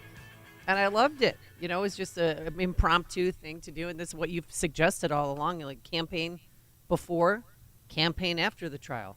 Meet the people of New York. So they, of course, embraced him, and it was cool to see. I loved it. Well, so while Trump is meeting with rank and file construction workers, the big guy, Mr. 10%, President Biden, was speaking to the North American building trades, the chieftains of the trade unions. And, he rallied them as only Joe Biden can. Imagine what we can do next. 4 more years. Pause. 4 more years. 4 more years. 4 more years. I mean, he read out loud the teleprompter instructions where in parentheses it says pause, and he said, pause. And you know what that reminds us of, Dan? Well, that's going to do it for all of us here at Channel 4 News. You stay classy, San Diego. I'm Ron Burgundy. Damn it! Who typed a question mark on the teleprompter? For the last time, anything you put on that prompter, Burgundy will read. Hey. Biden went on after the 4 more years chanting died down to offer this. And I'm Ron Burgundy. Go f*** yourself, San Diego. Yeah. So anyway, all right. Well, that's that. So yeah, Biden and Trump on the trail, and Trump on the trials. For more on all of this, we're pleased to be joined by our friend Roger Kimball, who's the editor of New Criterion. Roger, thanks for joining us. Appreciate it. Oh, my pleasure. So you had a piece over at the Spectator about this trial in Manhattan in particular and what it signifies. We were just talking before you joined us a little bit about sort of the social compact breaking down between our ancestors and our progeny, and America being in this curious place where we, to borrow from Livy, we can neither tolerate our vices nor their cures. Mm-hmm. Mm-hmm. Well, we're in a very strange situation now. You know, the Constitution, Article 1, Section 9, prohibits bills of attainder because the founders of this country understood that making a law that targets one individual or one group is a synonym for tyranny. But that's exactly what's happened in the case of Donald Trump. I mean, the entire force of the police power of the United States has been directed to take out this one person. And the case that's going on right now in New York is, illustrates that as graphically as possible. If you ask someone, what is the crime for which he is being tried, people will just start gibbering because there is no crime. And it's if you look at the what Alvin Bragg has done, he's taken a non-crime and elevated it into 34 felony counts. It's quite extraordinary what's happening now. It reminds you of a cross between Kafka and trials in the Soviet Union. You know, Beria, Stalin's head of the secret police and for Stalin, said, "Show me the man and I'll find you the crime." And that's exactly what's happened with Donald Trump. Well, there's nothing illegal about paying someone for an NDA, non-disclosure agreement. No. Well, apparently I haven't really looked into this, but I saw someplace yesterday that Joe Biden has NDAs with some 20 women. It would be interesting to look into that. It would not surprise me, but it's not a crime. That's the point. So they have taken this and elevated it into 34 felony counts. It's quite extraordinary. I haven't heard it quite characterized this way, but I was sort of struck by a conversation that a friend of the show, Lionel Shriver, had with Brendan O'Neill over at Spike. Lionel Shriver, the great author. We need to talk about Kevin and others. They were talking about social manias. Social manias, obviously COVID-19 comes to mind, climate change, systemic racism, the non-existent trans genocide that is alleged. And Lionel Shriver said this about manias and how they subside. She said, "My sense is they die very quietly, slowly, and tacitly. That is, they die when people stop talking about them. They do not die because people in power reverse their positions in public. And regardless of what the particular mania was, you'll never hear any apologies or recognition from the people who went nuts. They'll never disavow their past beliefs or actions. Very few will ever be held to account either. The people who brought in lockdowns are never going to pay a price. Those who do acknowledge their faults, such as the CDC in the U.S., will only do so in a tiny, quiet way. But you'll never see a CDC official admit the same things in public. The authorities will never recognize that they were caught up in hysteria and they were wrong. And then the people who went along with it just want to change the subject after people stop talking about it and are ready to prepare themselves for the next mania." And just that description, I think, is explains very nicely or describes very nicely what has happened with some of the manias I mentioned. And this all leads to my question: is Trump one of those manias? Well, yes. This whole situation with Trump reminds me a little bit of the title of a book by Charles Mackay called "Extraordinary Popular Delusions." and the madness of crowds, in which he goes through various manias, as you put it. The craze for tulip bulbs in Holland at one point, where a single bulb could cost more than your house, and then it grew and it grew and it grew, and then it just suddenly collapsed. I've never been able quite to get to the bottom of the Trump mania. The people who hate him. It's very strange. Is it aesthetic? No, maybe partly. It can't really be ideological because if you look back on his first term, it was extraordinarily successful.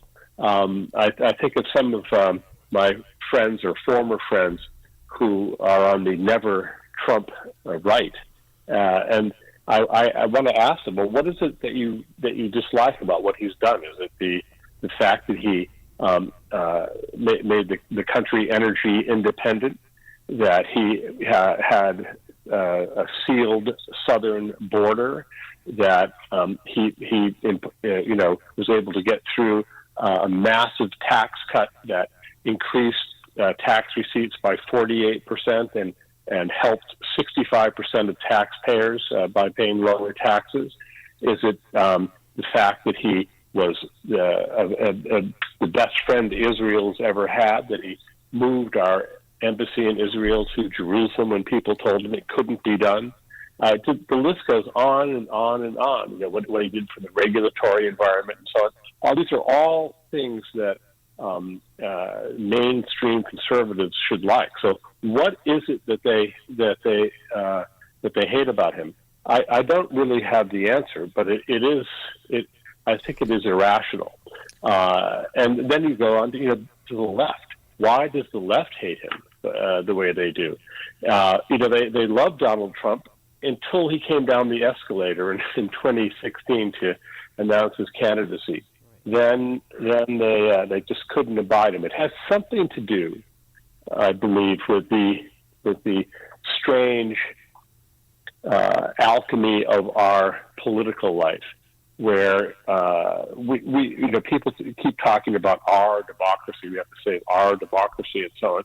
But we are not a democracy anymore. We are an oligarchy ruled by a tiny elite, and it's that tiny elite that Trump challenges, and people hate him for it. Well, to me, that's where the rubber meets the road in terms of understanding why it's different. I mean, the left called George W. Bush Hitler and Stalin, and I mean they call every Republican Hitler and Stalin. Mitt Romney was Hitler and Stalin, right? I know, I love that. Yes, at least it's Ronald Reagan. Every Republican has been literally Hitler. You can go back and look it up. It's quite true.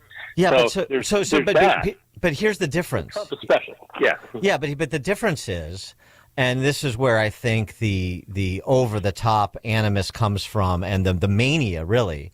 And they recognize exactly what Liner Shriver is saying.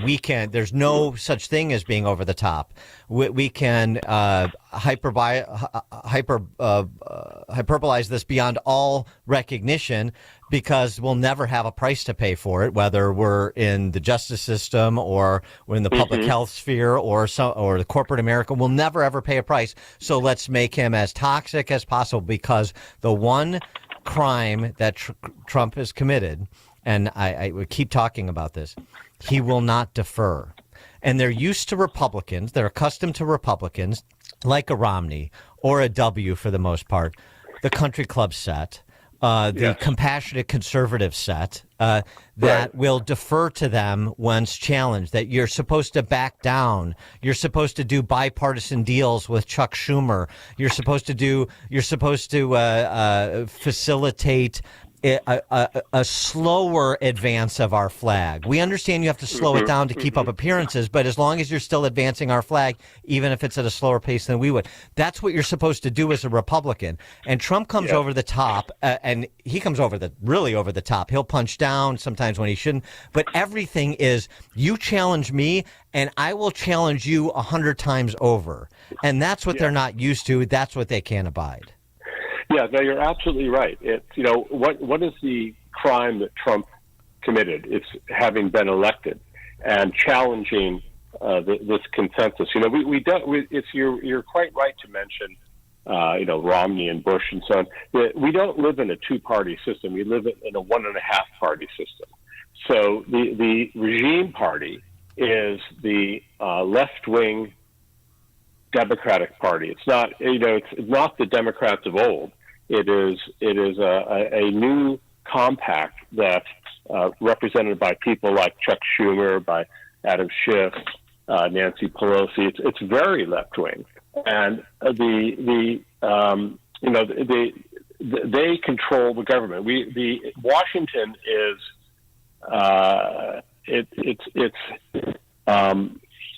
ruling the country as a party state.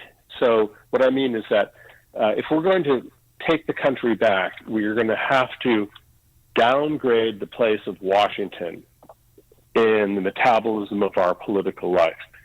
You know, Jefferson wanted the capital to move from New York to the swamp where it is now, partly because it would be closer to Virginia, but also because he thought of it as neutral ground. But it's not neutral ground anymore, if it ever was. It is totally controlled by a left-wing consensus of this elite. These country club elites that you referred to, and if we cannot challenge that, we're going to lose the country, and we're right. I would say we're on the threshold of losing the country right now. If this campaign against the former president of the United States is allowed to go forward and to destroy him, which is possible, you know, that's it.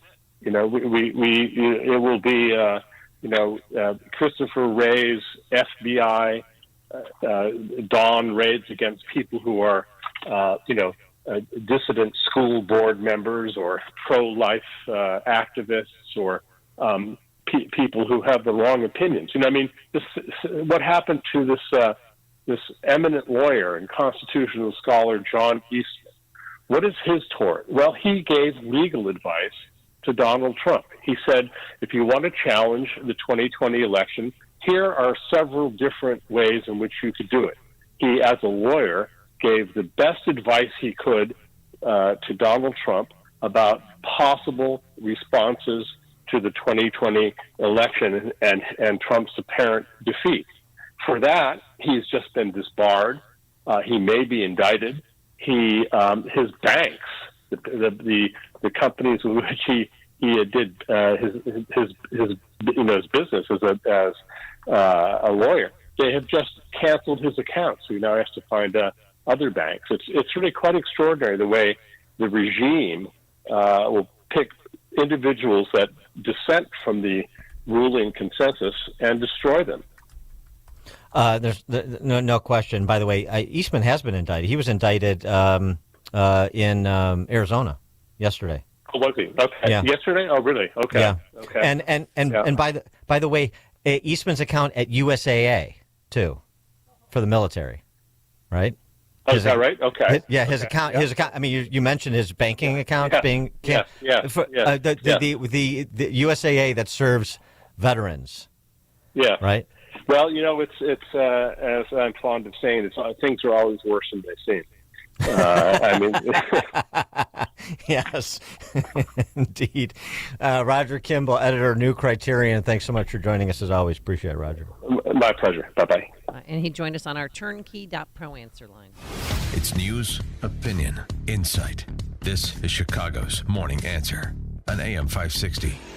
The Answer. Since Roe v. Wade was overturned in 2022, Illinois has become an abortion epicenter. As states across the country pass laws that restrict or ban abortion, famously corrupt Democrats in Illinois have positioned our state as the abortion oasis of the Midwest. Planned Parenthood's research arm recently reported a 72% increase in the number of abortions in Illinois since 2020. That's nearly 80,000 abortions in 2023 alone. Illinois Right to Life is on the front lines. We're fighting back against the abortion tidal wave, but we need your help. We're gathering the state's most pro-life people to lay out a plan for the future. Will you join us? On Friday, May 10th, Come together at Illinois Right to Life's 55th Annual Leaders for Life Banquet with special guest Kirk Cameron for one of our largest pro-life events of the year. To purchase tickets, visit IllinoisRightToLife.org and click on the Purchase Tickets Now link. We need you to change the tide on abortion in Illinois. Go to IllinoisRightToLife.org now. All right, the future of medicine is here at QC Kinetics. QC is the nation's leader in the most exciting revolution in pain management that we've seen in decades. Regenerative medicine, folks. If you're tired of your achy joints, if your joint pain is keeping you from doing what you love, you need to call QC Kinetics today. Surgery, steroids, cortisone shots, no. These are no longer your best options. Regenerative medicine at QC Kinetics is transforming lives with innovative treatment that delivers lasting results. We're talking about natural biologics using your own body's power to repair and restore damaged tissue. QC Kinetics is under the leadership of National Medical Director Dr. Scheinkupp. Dr. Scheinkupp is a pioneer in this field with 20 years of clinical work, research, teaching, and publishing. He wants you to get relief with a needle, not a knife. No downtime here, folks. So call QC Kinetics now to learn more about some exciting options, a revolutionary approach that can get you long-term relief with no downtime. Call QC Kinetics today for a free consultation. They even have appointments on Saturdays. The number to call is 312-809-5955. That's 312-809-5955.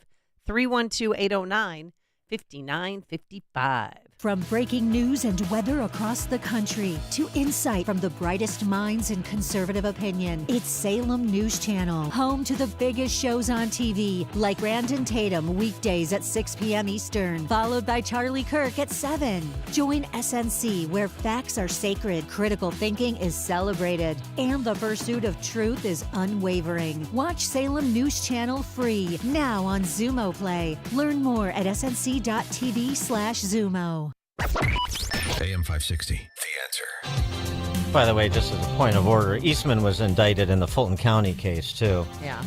Anyway, we'll talk about those legal wranglings with Professor William Jacobson from Cornell Law at 7:07. But now let's head straight into that newsroom. Here's Mike Scott. Bears unveil plans for a new stadium. The state of Illinois is honoring a slain Chicago police officer.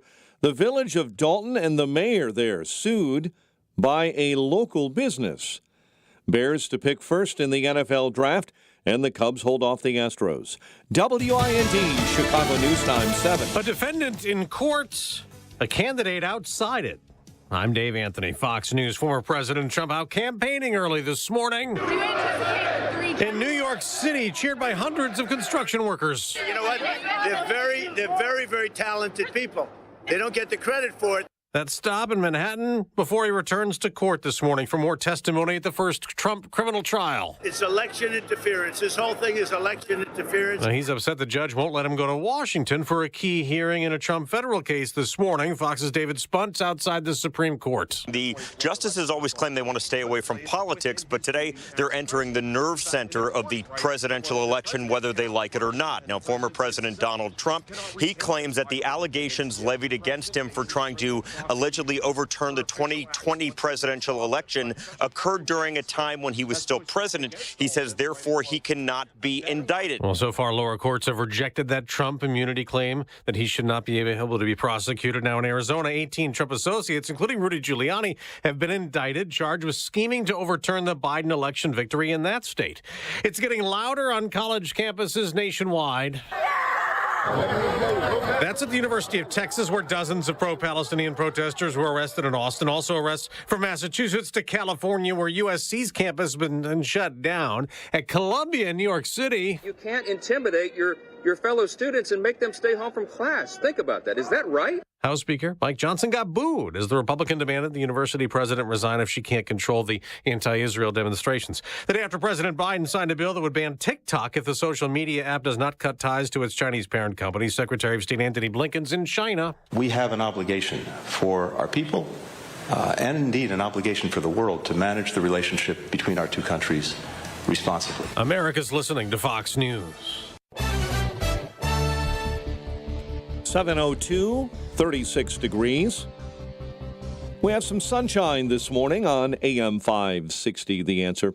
Bears unveiled plans for a new lakefront stadium in Chicago, but didn't take long for Governor J.B. Pritzker to toss cold water on the project. But I remain skeptical about this proposal, and I wonder whether it's a good deal for the taxpayers. It's early on, have not even heard the announcement today, but it's very important to me that with all that the state needs to accomplish, we think about what the priorities are of the state. Bears President Kevin Warren's plan has the backing of Mayor Brandon Johnson for now. Chicago will experience the increased tax revenue from this investment, expanded public recreation, stronger economic growth for the entire city of Chicago for generations to come.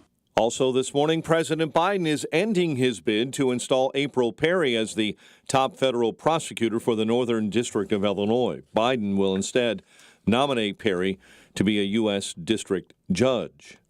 The village of Dalton and Mayor Tiffany Henyard are being sued in federal court by a business owner. And you have people who are willing to put their money where their mouth is. They'll put their sweat and hard labor and their money into a business, all within the parameters of the law, trying to bring in business into the village of Dalton. And because, for whatever reason, the mayor doesn't want it. He was told at the end, nope, mayor wants that property.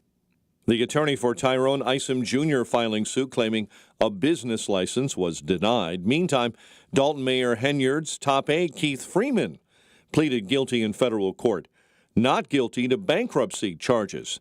Freeman attorney Josh Herman. And it is something that we will defend not as a political case, but as a bankruptcy case. He's accused of hiding his Dalton income in bankruptcy proceedings and underreporting his income. And the Fenton School Board Wednesday approved an independent review into the case of a teacher accused of a long-term sexual relationship misconduct with a student. The board voted unanimously to move forward. The teacher was fired last month. NFL Draft, finally here. Round 1 in Detroit tonight. Bears have 2 picks in round 1. One of those picks may be quarterback Caleb Williams. I prepared myself mentally for it, and I've also prepared myself to put myself in this position physically around my teammates for the past 12 years now. So, ready for the moment, ready to go, ready to lock and load. Cubs use a big first inning to beat the Astros 4-3 at Wrigley Field. White Sox remain in free fall. Another loss to the Twins, 6-3. News powered by CharlesEquipment.com, keeping the lights on when unexpected storms cause loss of power at your business. Get help quickly at CharlesEquipment.com. A check of traffic and weather on the way next on AM 560. Dr. Sebastian Gorka sees another cover-up. Merrick Garland is refusing to release the audio of Special Counsel Robert Hur's deposition of Joe Biden on the illegally held classified documents that he kept for decades in his garage. You know, the one where he couldn't remember what year his son died or when he was vice president. Refusing to release. America First with Dr. Sebastian Gorka. Afternoons at 3, right before Sean Thompson at 4 on AM 560. The Answer. Hi, it's Sean Thompson here. You know when you're at the mall and you go to those directory signs, the one that says you are here? Well, imagine that directory is a map of your preparation for retirement. Would you know where you are? My friend Tom Fortino at Alpha Wealth Group is offering you the opportunity to not only find yourself on that map, but also find the route toward a successful retirement. He calls it his retirement roadmap. You'll get an analysis of where you are right now, whether you're at risk if the market drops again, whether you're taking advantage of the latest tax changes, and much, much more. To get an idea where you stand on the road to retirement, call my friend Tom Fortino at the Alpha Wealth Group today at 630-934-1855. That's 630-934-1855. And ask for the retirement roadmap or visit alphawealthgroup.com. And don't forget to listen to the Alpha Wealth Hour Saturday mornings right here on AM 560, The Answer at 9 a.m. Advisory services through Retirement Wealth Advisors, LLC, and SEC Registered Investment Advisor. Insurance and annuities offered through Alpha Wealth Group, licensed in Illinois. Progressive presents 10 things on a contractor's to-do list that are harder than getting a commercial auto insurance quote. Bidding a new client, giving an accurate estimate, finding affordable materials, getting a client to pay you for work you already did, getting a client to pay you, period, securing permits and workers and tools, getting those workers and tools to work together, and finding the perfect pair of overalls. Pockets, baby. But the easiest thing on a small business owner's to-do list? Seeing if you can save on commercial auto insurance. Get a quote in as little as 7 minutes at progressivecommercial.com. Progressive Casualty Insurance Company and Affiliates. Coverage subject to policy terms and conditions. You know, today, $20 barely gets you a burger and fries, and maybe it'll get you a quarter tank of gas. But you know what it'll get you, though? For just $20 a month, you get unlimited talk and text and plenty of 5G data from my friends, my cell phone company, a veteran-owned company, Pure Talk. Make the switch today, and you'll save an additional 50% off your first month. Now, choose a wireless company that shares your values. Just dial pound 250, say the keyword save now. Make the switch today. Pound 250, keyword save now from Pure Talk. Balance of Nature supplements, changing the world one life at a time. My name is Dr. Zhang. I'm a doctor of podiatric medicine. My name is Todd. I'm a paramedic firefighter. I've been on the job for 28 years. My name is Dr. Peter Munda. I'm a chiropractor in New York, Long Island. I've been taking Balance of Nature for 23 years. I love Balance of Nature, and this is definitely a product that I would recommend to other people, and I'll never stop taking it. How many 70-year-old pitchers you know? As far as Balance of Nature goes, I'll keep taking this stuff until the day I die, you know? I'm almost 55 years old, and because I have so much vitality, I can really enjoy the great outdoors. Our bodies are kind of like machines. If you do not give the machine the proper nutrition, it's not going to work very well. Simple as that. Go to balanceofnature.com and get 35% off plus $10 off any additional sets as a preferred customer by using discount code Chicago. It is 7:08. Let's get an update on the roads. Team Hochberg Traffic Center time. We'll start on the Eisenhower right lane block with a stalled semi. Inbound at Central, it's 1 hour from 390 into the old post office. Dan Ryan jammed up in the Express inbound between 51st and the Stevenson, and delays on I-94 in Indiana eastbound right near Lake Station. An accident there has 2 left lanes blocked. Chicago's Morning Answer with Dan and Amy continues next. AM 560 Weather Center forecast and our ReviveYourLawn.com Weather Center, Steve Williams. A little bit warmer today, sunny to partly cloudy. Pollen levels will be high. Our high today 58, partly cloudy tonight, low 43. Clouds and breezy tomorrow, a couple of afternoon showers and a thunderstorm, the high at 62. I'm Steve Williams on AM 560, The Answer. 36 at O'Hare, 37 Midway, 29 in Aurora, 39 along the lakefront. Your next news update, 7:30. Chicago's Morning Answer continues next on AM 560, The Answer. Now, from the Signature Bank Studios,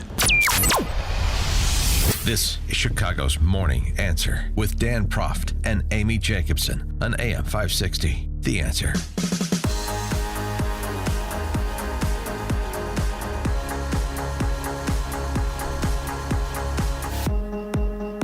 Top of the morning, Dan and Amy. A couple of updates before we get to the case in chief, as it were. About a dozen Northwestern student protesters have begun setting up an encampment on Deering Meadow.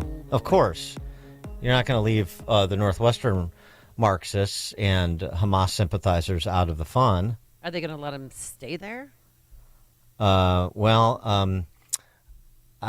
would suspect that Michael Schill will be no more courageous than any of the Ivy League presidents. So we'll monitor that.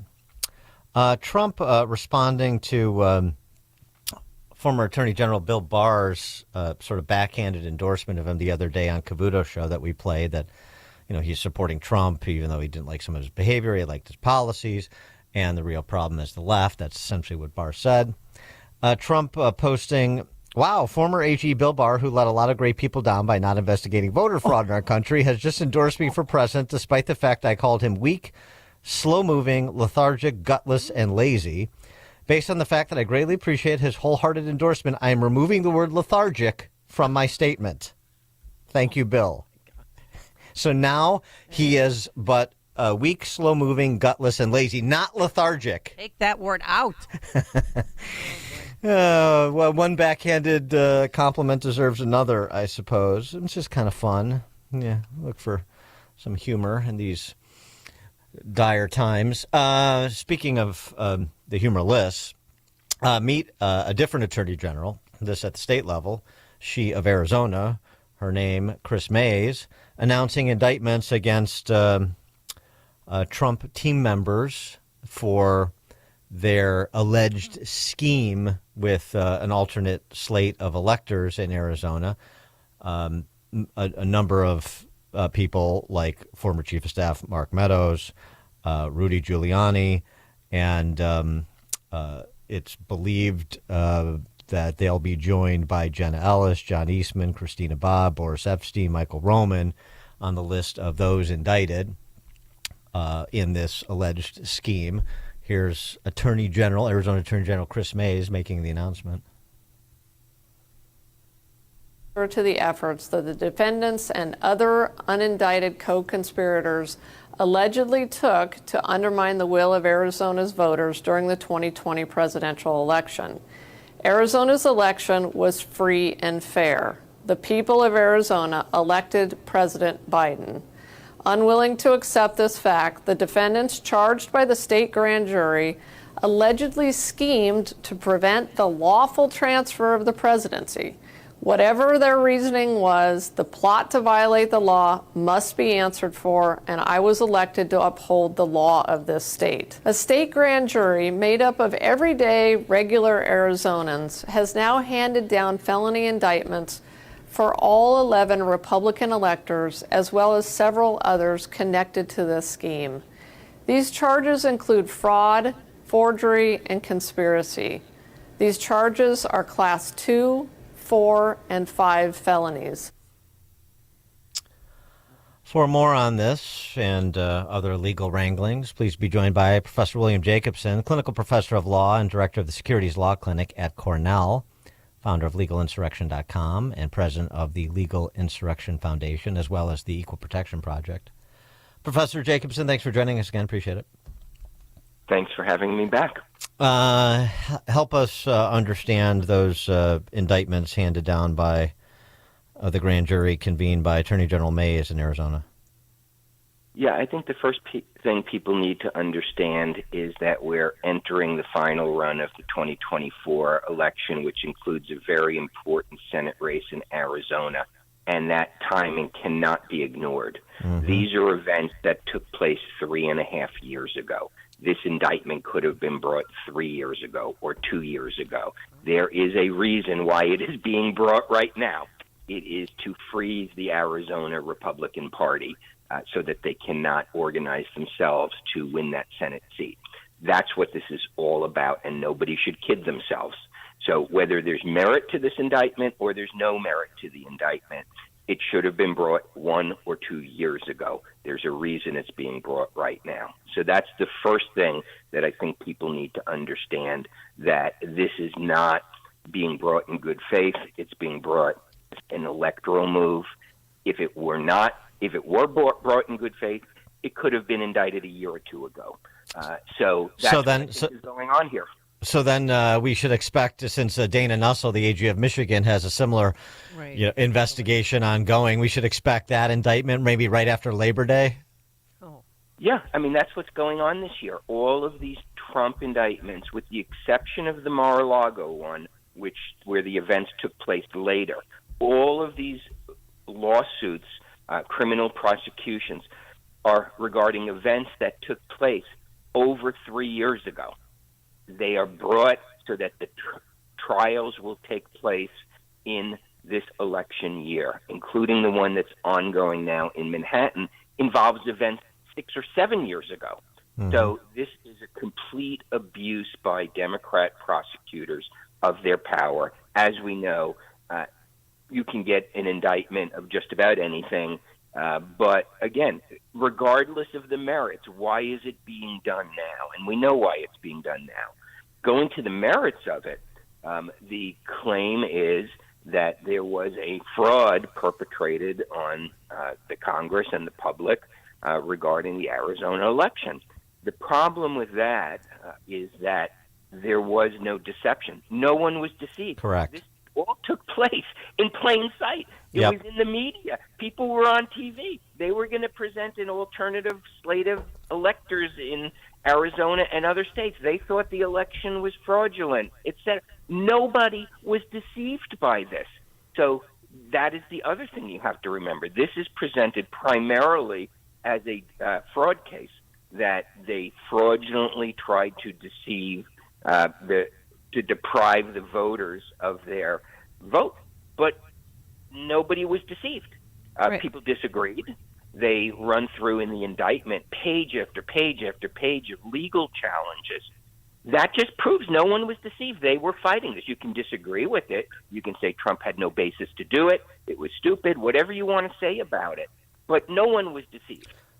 Right. Well, I mean, this perfectly follows. There was no crime committed in Manhattan, but there was something, that seems illicit or scandalous that was done. And so we'll get to what the crime is. So, at some point, Arizona will get to maybe what the crime is. But for now, we'll just call it fraud, just like we're supposed to call it hush money. And since hush money sounds underhanded, even criminal, then we don't need any sort of underlying crime per state statutes. We'll just go with the politically salacious. And that's what's happening. I mean, this is really, frankly, disgusting that all of these prosecutions were delayed until an election year.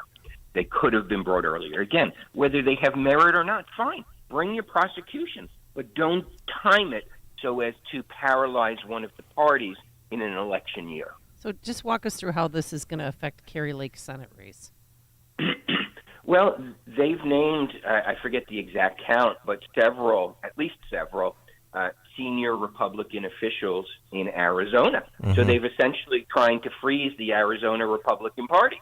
That doesn't mean Kari Lake can't run for office. She can. That doesn't mean she can't win. But when you paralyze a party, that has a huge impact. You'll remember, I think, the John Doe investigations in Wisconsin. I forget what the year was, many years ago, where they used the John Doe law in Wisconsin to investigate and raid virtually the entire Wisconsin conservative movement to freeze them. And that's what's going on here. These are prosecutions, the use of prosecutorial power to freeze a political party in an election year. And that's what people need to understand about it. Well, it's more than freezing. What they're really going to do is now they've got this indictment, and now they're going to run tens of millions of dollars of ads saying the Arizona Republican Party leadership has been indicted for trying to steal the 2020 election, and Kari Lake is their new puppet, and any other candidate running in Arizona is the puppets. They're all fruit of this poisonous tree of destroying our democracy, of a coup d'etat. And so that's what's going to happen. This is a messaging play in addition to freezing the Republican Party. Yeah, I think you're absolutely right. I mean, I assume they're going to do perp walks here, and that will be in TV ads. It's even worse than I described it. Thank you for pointing that out. This is also a campaign ad preparation. They are filming. They are getting ready to film their campaign ads. Yeah, exactly. People appear in court. Yeah, right. The AG is the unindicted co-conspirator. She's the sort of the unidentified or unindicted, I guess not indicted, but unidentified political consultant. She's setting up the shoot. That's exactly it. That's it. No, it's 100% it. I wanted to get something else though, since I think Eastman is one of those indicted. We were just talking about this with Roger Kimball before you joined us, and the whole treatment of John Eastman, since he has been a bit of a flashpoint, and he's been disbarred now, and he's been indicted as part of the crew in Fulton County and now in Arizona. And again, you can disagree with John Eastman's legal theory and legal advice, and many do. But, in your professional estimation, did he do something that was a disbarable offense or an indictable offense by providing this advice and counsel, even if it wasn't shared by other, similarly experienced attorneys? No, I don't think he did. And I say that as somebody who, I think it was New Year's Eve or New Year's Day of that year, I wrote an article on my website that I do not think Mike Pence had any discretion in terms of accepting the electoral certificates, that there was no constitutional basis for the arguments that were being made, that he could just pick and choose and decide who he wants to win. So I say that as somebody who disagreed with John Eastman at the time, on the record. But, you know, they have not only criminalized politics, they have now criminalized lawyering if you're a Republican lawyer. So people make aggressive arguments in court all the time. People make arguments for the extension of the law. I think Eastman's argument was wrong. I don't think it rose to such a frivolous level that you should lose your bar license over it. I mean, that's very rare. That's very unusual. There was no fraud perpetrated on a court. There was just a legal theory and a legal argument that the courts disagreed with. So this is really disgusting what is happening in the country through the use of not just prosecutors' office, but now bar authorities. There is a group, I think they're called the 65 group or something like that, which is going around the country trying to get Republican lawyers disbarred. They have weaponized not just the Democrat prosecutorial offices, they are now weaponizing bar counsel, and they're now weaponizing the disciplinary process. And they have said explicitly, they advertise it, they want to make Republican lawyers toxic in their communities. So people need to wake up. What's going on in this country is really totalitarian, and it is an attempt to not enforce the rule of law, but to destroy the rule of law and to prevent Republicans from ever mounting an election challenge again. What Republican lawyer, if there is an alleged fraud in the next election, is going to dare to raise legal arguments against it, knowing that John Eastman has now been disbarred for that? Speaking of cheerleading totalitarianism, I did want to get your comment on what is going on college campuses, Columbia, Yale, and, you know, the Ivy League again, as well as NYU and Berkeley. And as I mentioned at the outset, now apparently Northwestern and many others. And of course, the response is very different in places like Texas as compared to places like New York. Speaker Mike Johnson was at Columbia yesterday with a contingent of House Republicans, and he said, number one, the Columbia University president should resign. Number two, if the university doesn't take more substantial action to protect Jewish students, then he is calling on President Biden to scramble the National Guard. What's your reaction to all of that? Yeah, well, I think people need to understand there is a radical element on the campuses that is in cahoots with the Islamists. It is no coincidence that the Grand Ayatollah, the Supreme Ayatollah in Iran, on Twitter issued statements supporting the protesters. Mm-hmm. Hamas did the same thing, and so did Palestinian Islamic Jihad terror group. So the terror groups are loving this. They are gaining strength from it.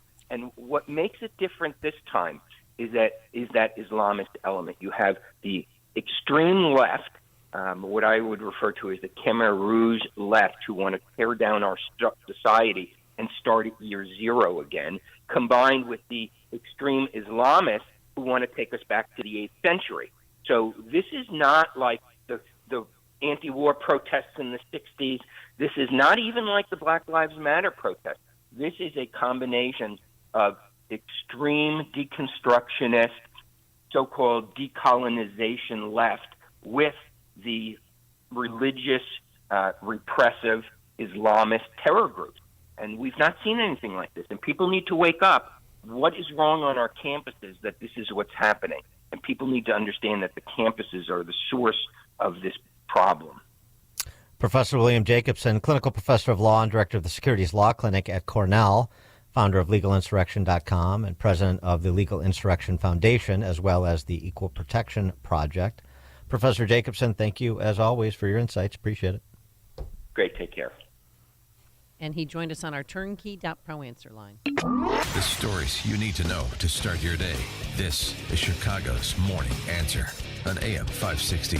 The Answer. Relief Factor, pain relief that's natural, pain relief that works, and pain relief that attacks the source of the pain.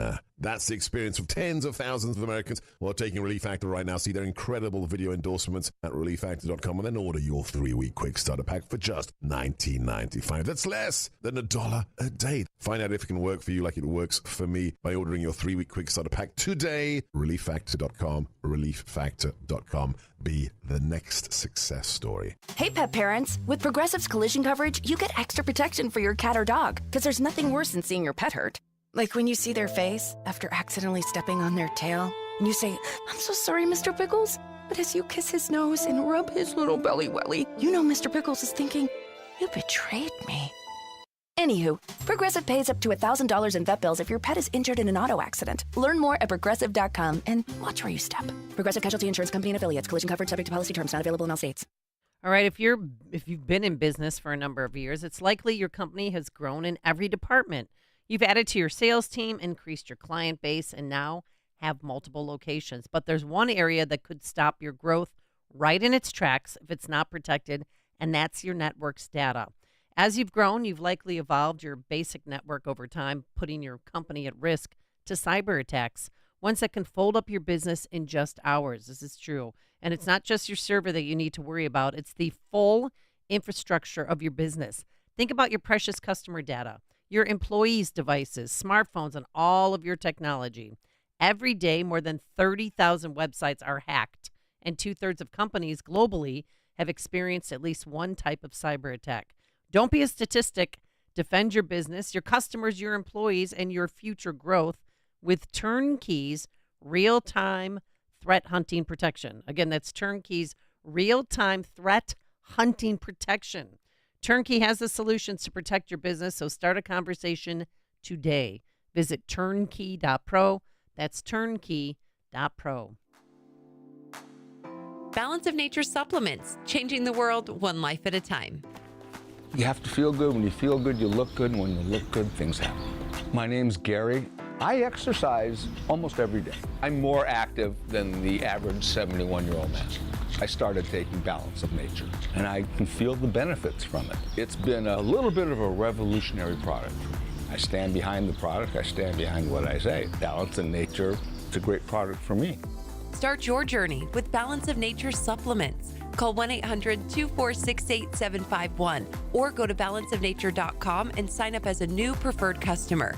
And for a limited time, get 35% off your first order, plus $10 off any additional sets with free shipping and our money-back guarantee. Go to balanceofnature.com or call 1-800-246-8751 and get this special offer by using discount code CHICAGO. At Signature Bank, going the distance for business banking customers is what we do every day. We understand that business owners have a strategic mission, a drive to succeed, a plan for growth, and don't have time to wait for a bank to respond. With Signature Bank, you not only have a banking partner that has roots right here in Chicago, but our decisions are made locally too. Signature Bank knows that when you have a question or problem about your business, you want answers. You need someone who will pick up the phone or respond to your text. You need someone who is always there for you. That's Signature Bank. We are a team that wants to get to know you and your business. Want to be Signature Bank's next success story? Give us a call today at 773-467-5630 or visit us online at signaturebank.bank. Member FDIC Equal Housing Lender.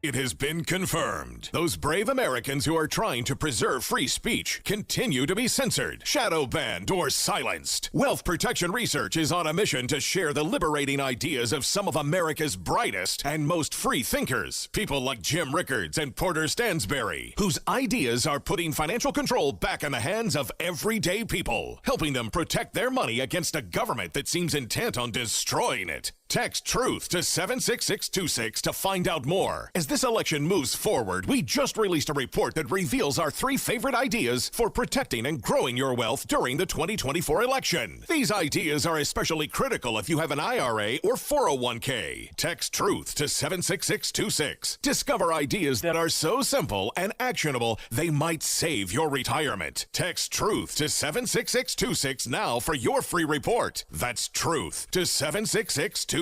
Standard text and data rates may apply. AM 560, The Answer. All right, coming up on Chicago's Morning Answer.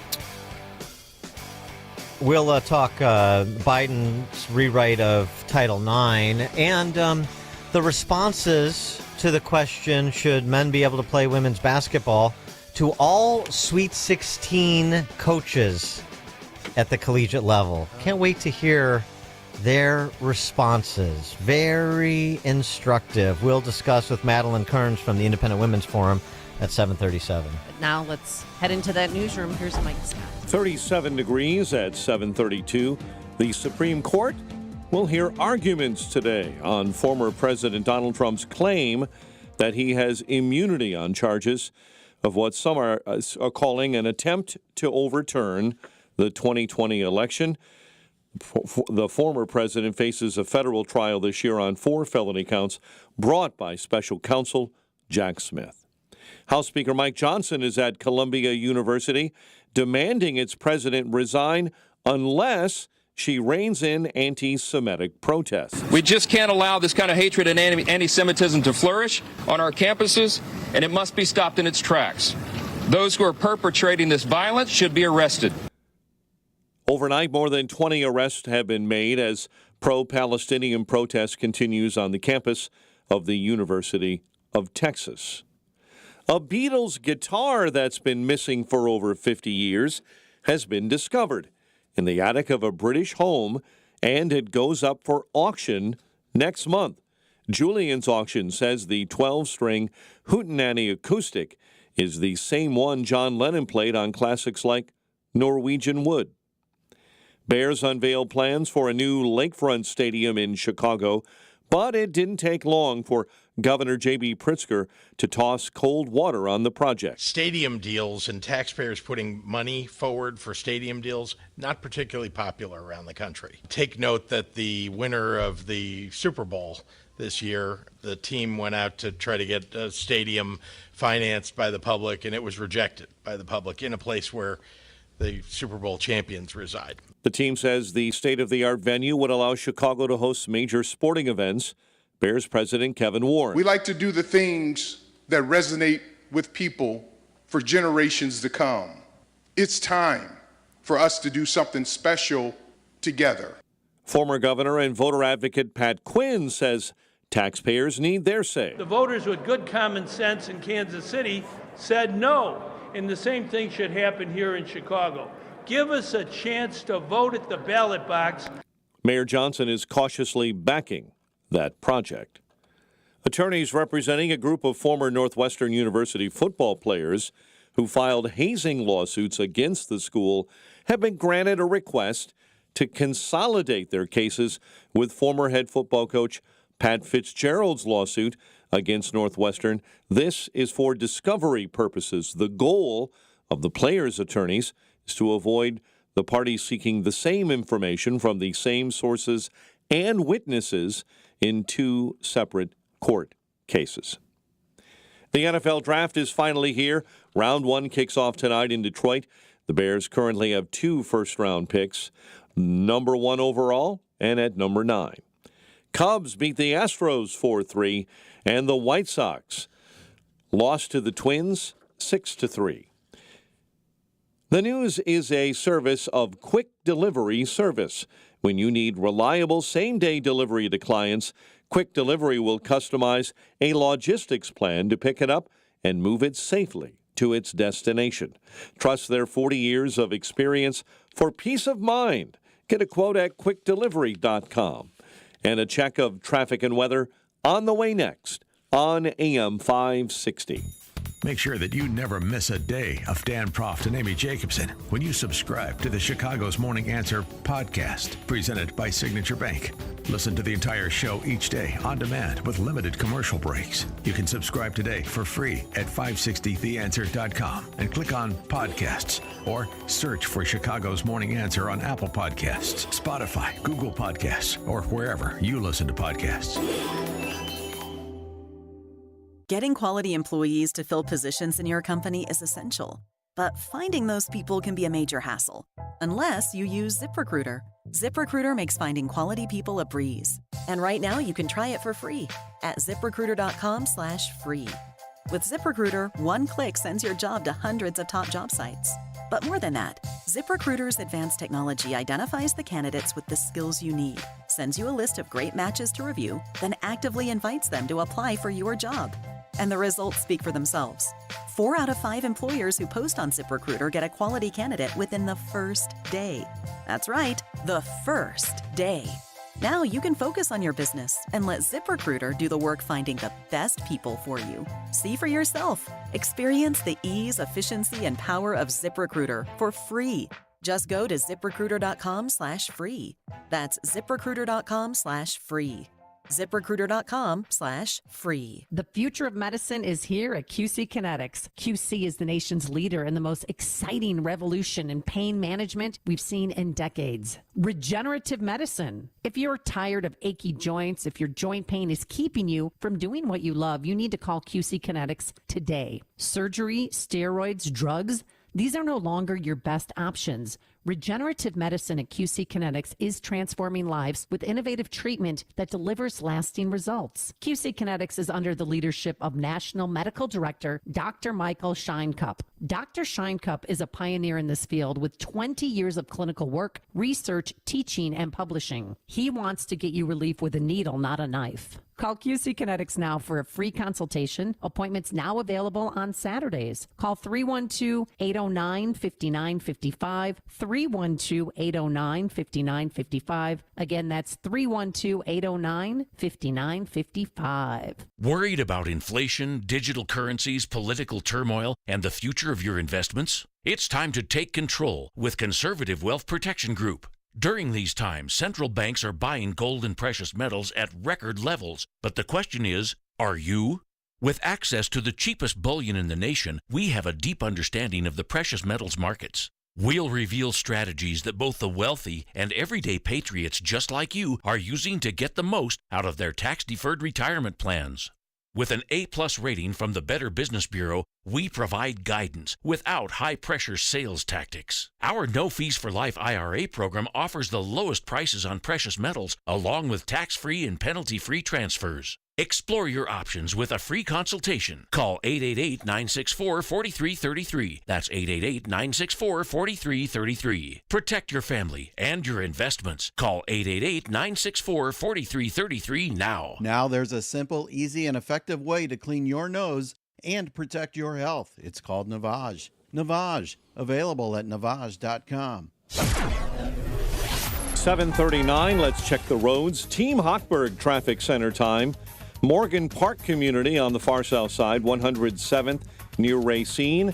The intersection shut down completely due to police activity there. Tri-State right now jamming up northbound from the Stevenson all the way up through 31st. Bishop Ford and I-57 slow into the Ryan merge, and the Ryan a very heavy 1 hour right now from 95th into the Burns Circle interchange. Chicago's Morning Answer with Dan and Amy continues next. Now your official Chicagoland weather forecast in our Revive Your Lawn Weather Center. Sunny to partly cloudy and a bit warmer today, high 58. Currently partly sunny and 37. Your next news is at 8. Chicago's Morning Answer continues next on AM 560, The Answer. Now, from the Signature Bank Studios, this is Chicago's Morning Answer with Dan Proft and Amy Jacobson. Only the biggest stories, only the biggest guests, and only the biggest opinions. This is AM 560, The Answer.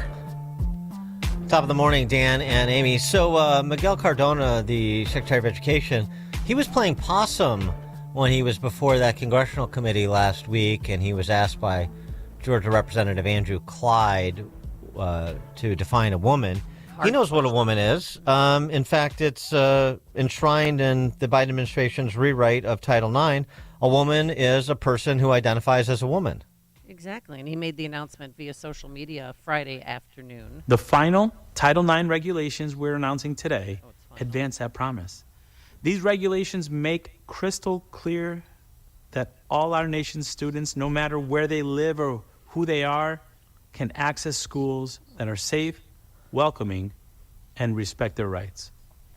This final regulation strengthens and restores vital protections against sex discrimination, including sexual harassment.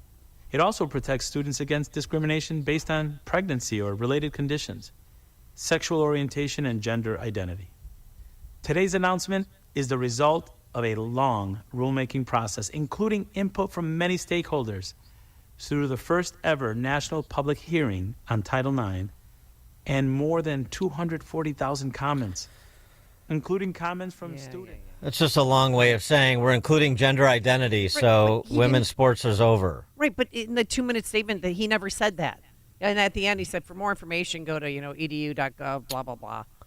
Well, to find out what's going on.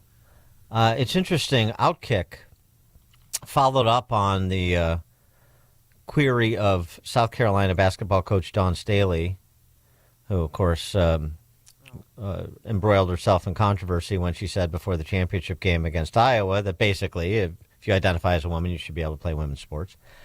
So they said, well, it's not fair just to put this on Dawn Staley. Let's ask, Outkick did, let's ask every coach of a Sweet 16 team in the most recently concluded women's NCAA tournament, including Lisa Bluder of Iowa. Having a tough time tracking down Lisa Bluder. They've made several inquiries as they document, but she went straight to recruiting, from recruiting to the NBA draft, WNBA draft, and then she also just doesn't really have time to respond to these two questions that they asked every coach. The two questions, I don't think it takes that long to answer them. Do you believe that transgender women should be allowed to compete in women's college basketball? Number one. Number two, why do you feel that way? Whatever way you feel. Here are the responses they received from the athletic departments of all the schools. Oh, I can't wait. Lisa Bluder, Iowa, no response. Corey Close, UCLA. Coach Close declines to comment on the questions below. Kara Lawson, Duke. We will respectfully decline the opportunity to comment. Nikki Collin, Baylor. Appreciate you reaching out on this. We're going to decline to participate in the story. J.R. Payne, Colorado. Coach Payne will respectfully decline to comment on that time. At this time, Vic Schaefer, Texas. We'll pass on this one. Lizzie Gottlieb, USC. USC will decline to comment on this time. Kim Mulkey. Oh, I love Kim Mulkey. Was she wearing a feathered boa? Did not respond to request for comment. Gino Ariyama, UConn. Did not respond to request for comment.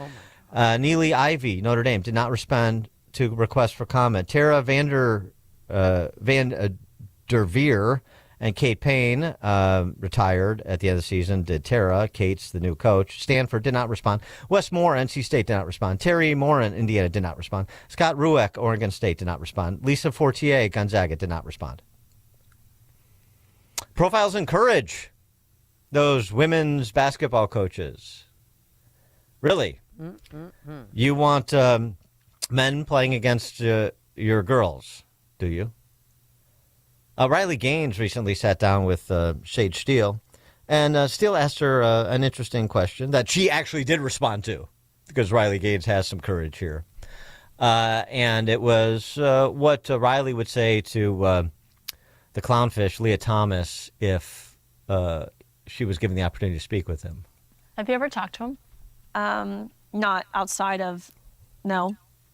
At that meet, there was, of course, in the ready room and different things, very brief, small talk, but no, never. If he walked in here right now, I'd love it. Today, what would you say? I would want him to know that his actions displayed an utter disregard for us as women, which is, of course, what the women's sporting category was created to protect and uphold and celebrate.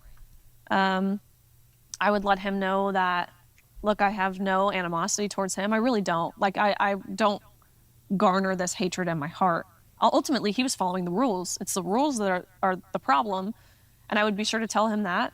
I would be sure to tell him, look, live your life, be who you want to be. Don't expect me to support it or affirm these delusions that you have, because you very much are a man. And that will never change. I would have no problem saying that to Thomas's face. Yeah, so it's going to be, I guess, up to Riley and this high school group of female shot putters, track and field athletes in West Virginia. People saw the video of the West Virginia High School Athletic Association allowing men to compete against girls in track and field events. So the girls on this team all got up for their turn to throw the shot put. And they picked up the shot put, and they twirled a couple times, and then they just handed it back to the official. Yep.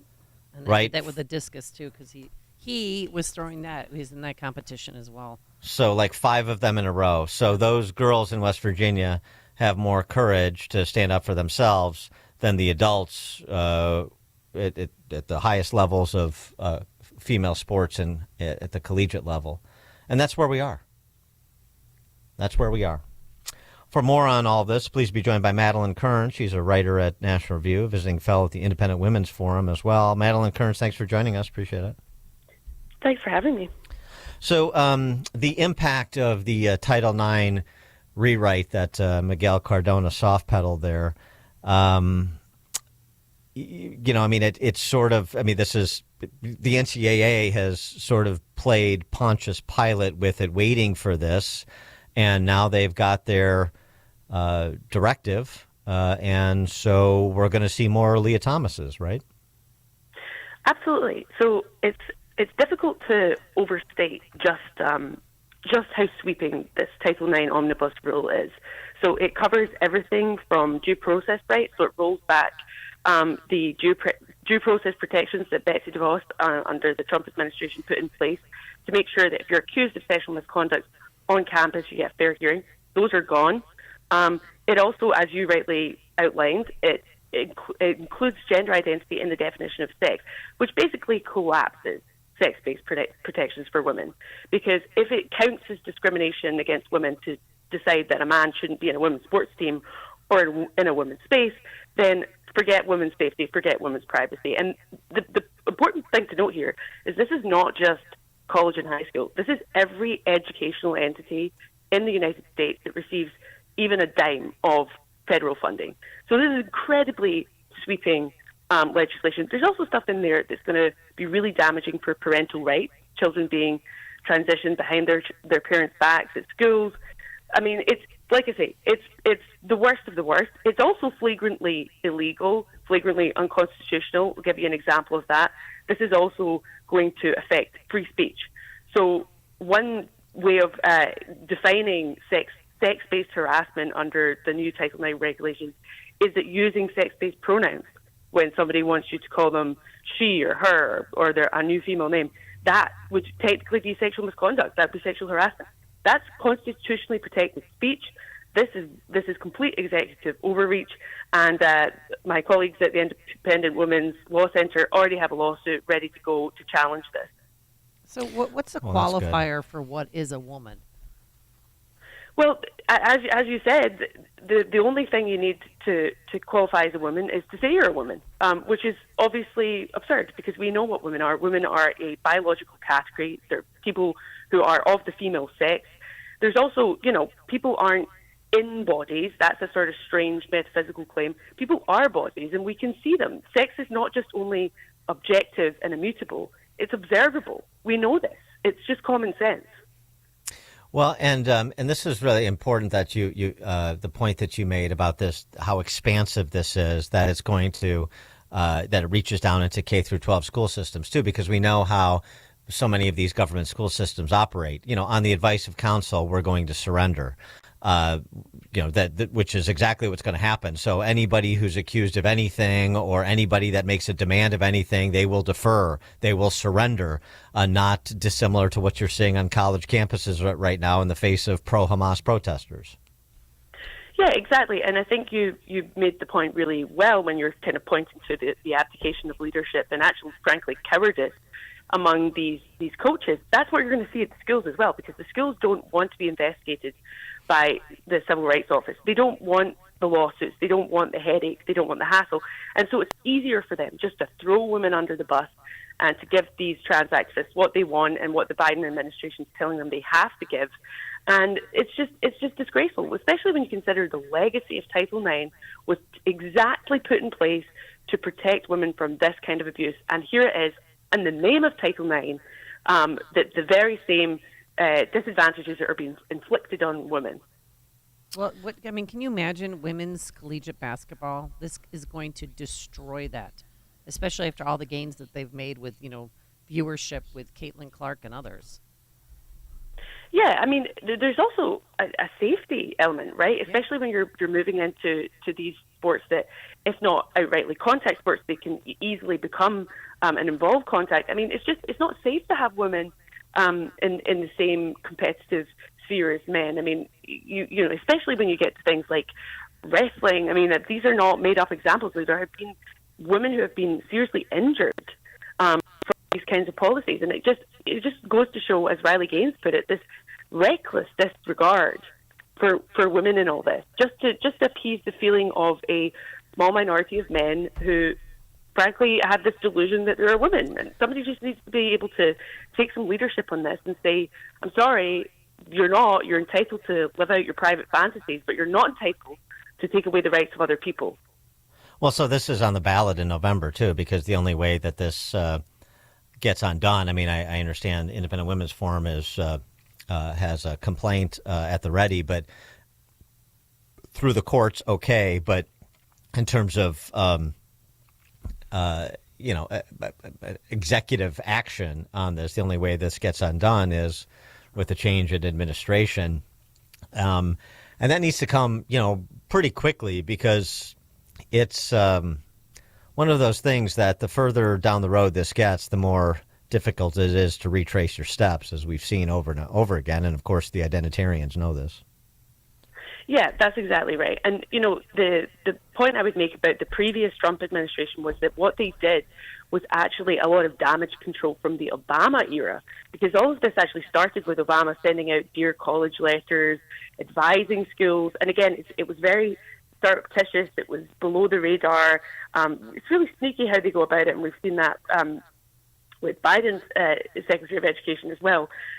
And actually the Trump administration they were trying to undo all of this damage and put some proper protocols in place.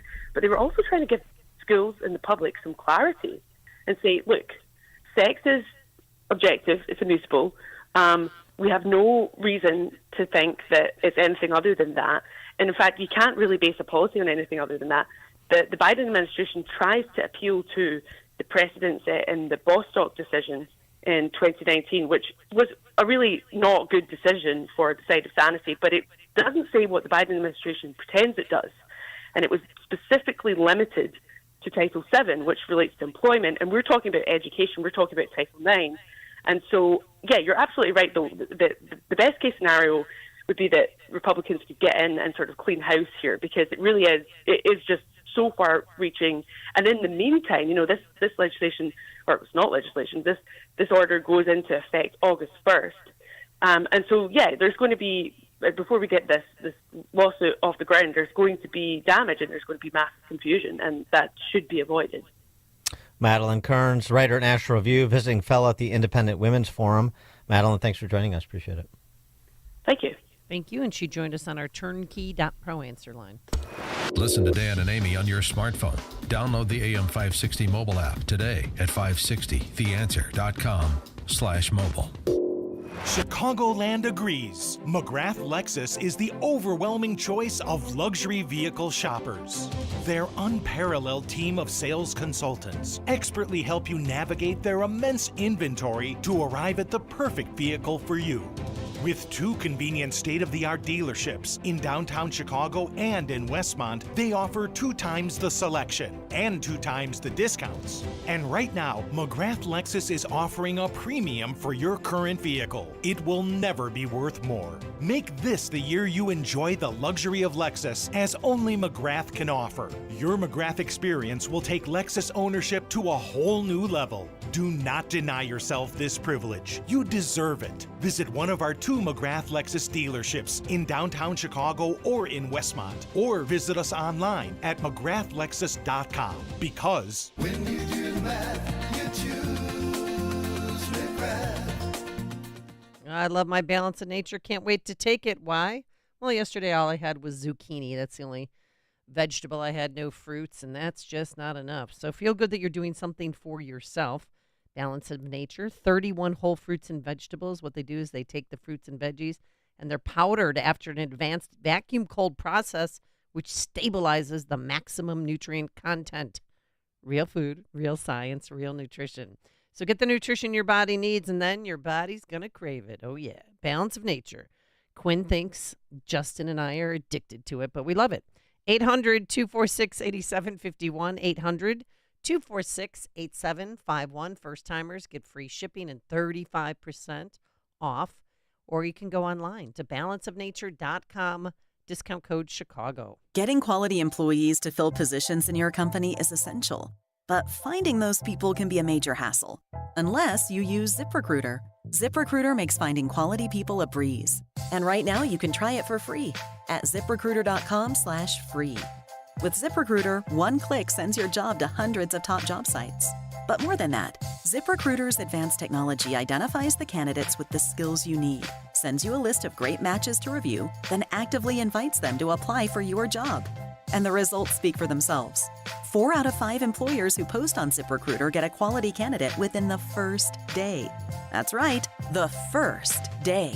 Now you can focus on your business and let ZipRecruiter do the work finding the best people for you. See for yourself. Experience the ease, efficiency, and power of ZipRecruiter for free. Just go to ZipRecruiter.com/free. That's ZipRecruiter.com/free.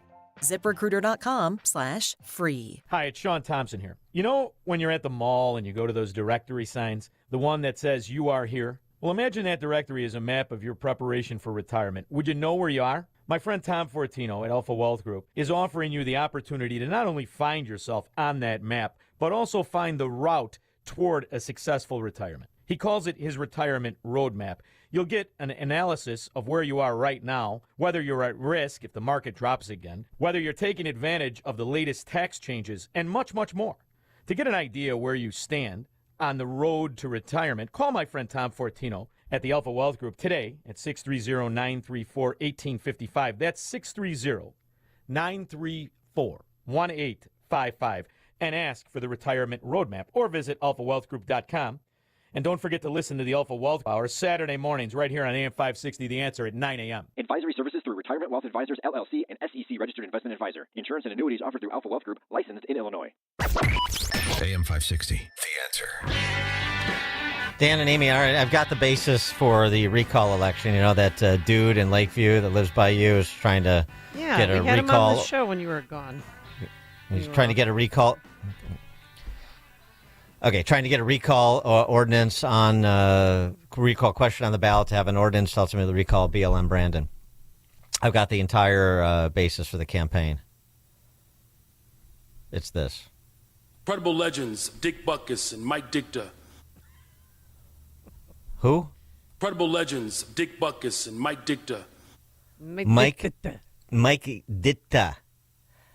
You cannot mispronounce Mike Ditka's name and live in Chicago. Doesn't happen. So, I mean, that is... That's recallable right there, Dan, for you? I think that's the entire campaign. I think you just play that 2-second bite on a continuous loop for the next 3 years. Yeah. I mean, that's... so talk about the... Credible legends Dick Butkus and Mike Dicta. I mean, come on. We got to get reaction to that. Coach. All right, it's 8 a.m. WIND Chicago. He's about to return to court in New York. I'm Dave Anthony, Fox News, where former President Trump campaigned early this morning, greeting hundreds of construction workers in Manhattan. We built a lot of great buildings in the city with these people, and they've given me great support. He also called his legal cases election interference. An hour from now, the Supreme Court will consider his claim he can't be prosecuted over the 2020 election. A president has to have immunity. If you don't have immunity, you just have a ceremonial president. Fox's David Spunt is outside the Supreme Court. Former President Donald Trump was charged by special counsel Jack Smith with alleged attempts to try to overturn the 2020 election. Donald Trump says that the alleged acts happened while he was still president. Therefore, he should not be charged and he should enjoy presidential immunity. Jack Smith says that this happened after he was president. In some instances, his behavior continued. That trial on hold as the justices consider the case. Testimony, though, will resume shortly at the first Trump criminal trial. This is we also wait to see if Judge Merchan will cite President Trump for violating the gag order. Prosecutors say he should be held in contempt of court for what they call willful violations of that order. Fox's Eric Shawn outside the court. The order restricts Trump comments about that case. The former president says it's unconstitutional trying to silence him. Anti-Israel protests keep spreading. That's at the University of Texas in Austin. There were arrests there, and in Boston, Massachusetts, and in Los Angeles, where the USC campus is now closed. Jewish students at Columbia and New York City are preparing a counter-rally tonight.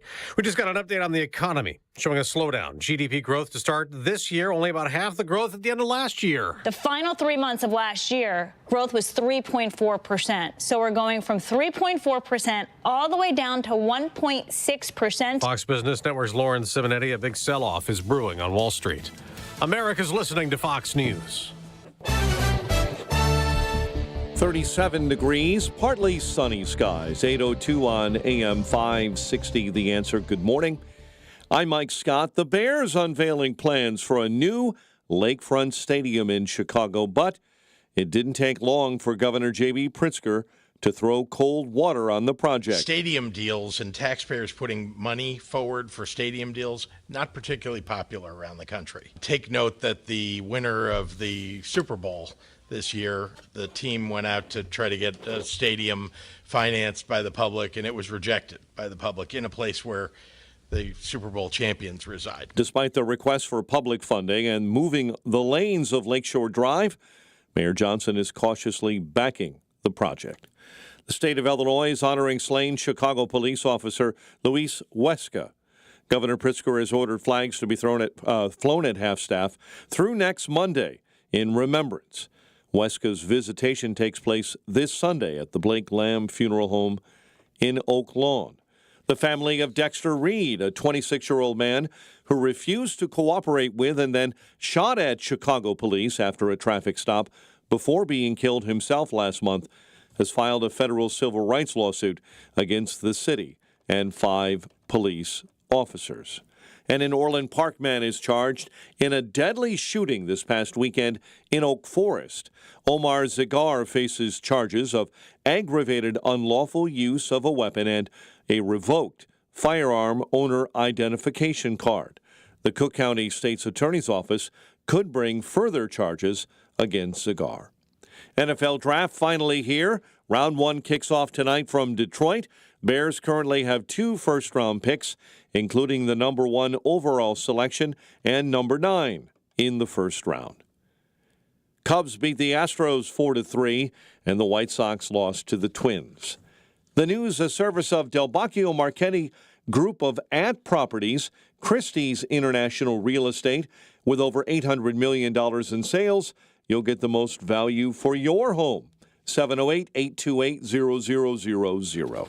8:04, time for the AM 560 Business Beat, a service of Signature Bank. Visit signaturebank.bank for all your commercial banking needs. Now the latest from the Fox Business Network. I'm Neil Cavuto, and this is the Fox Business Report.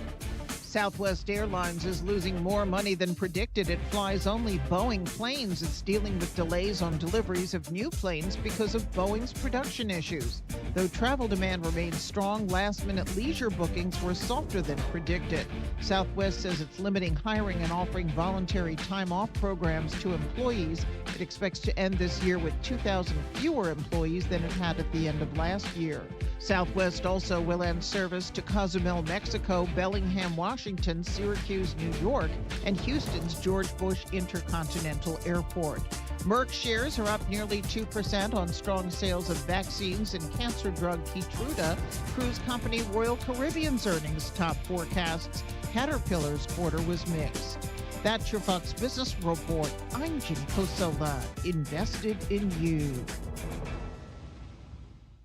If you listen to the mainstream media and the Democrats, you'd think it was a sin to be black and conservative. Well, John Anthony blows up that perception every week on Black and Right. Join John this Saturday afternoon at 4 when he pushes back against the left and its regressive, progressive agenda that tries to dictate how people should think or feel about politics. Listen to Black and Right this Saturday afternoon at 4 right here on AM 560. The Answer.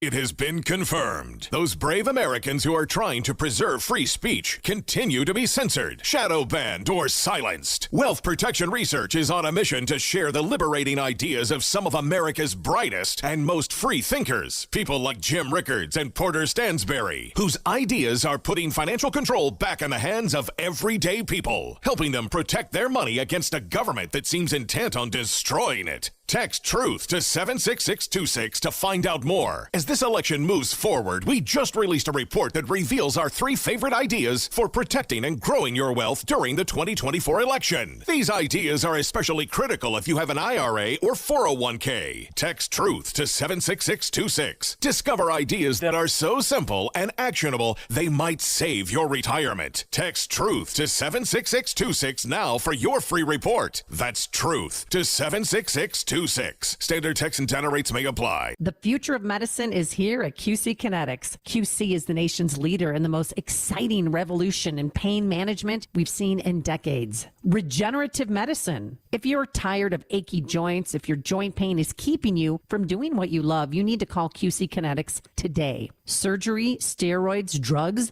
these are no longer your best options. Regenerative medicine at QC Kinetics is transforming lives with innovative treatment that delivers lasting results. QC Kinetics is under the leadership of National Medical Director Dr. Michael Scheinkupp. Dr. Scheinkupp is a pioneer in this field with 20 years of clinical work, research, teaching, and publishing. He wants to get you relief with a needle, not a knife. Call QC Kinetics now for a free consultation. Appointments now available on Saturdays. Call 312-809-5955, 312-809-5955. Again, that's 312-809-5955. Progressive presents 10 things on a contractor's to-do list that are harder than getting a commercial auto insurance quote. Bidding a new client, giving an accurate estimate, finding affordable materials, getting a client to pay you for work you already did, getting a client to pay you, period, securing permits and workers and tools, getting those workers and tools to work together, and finding the perfect pair of overalls. Pockets, baby.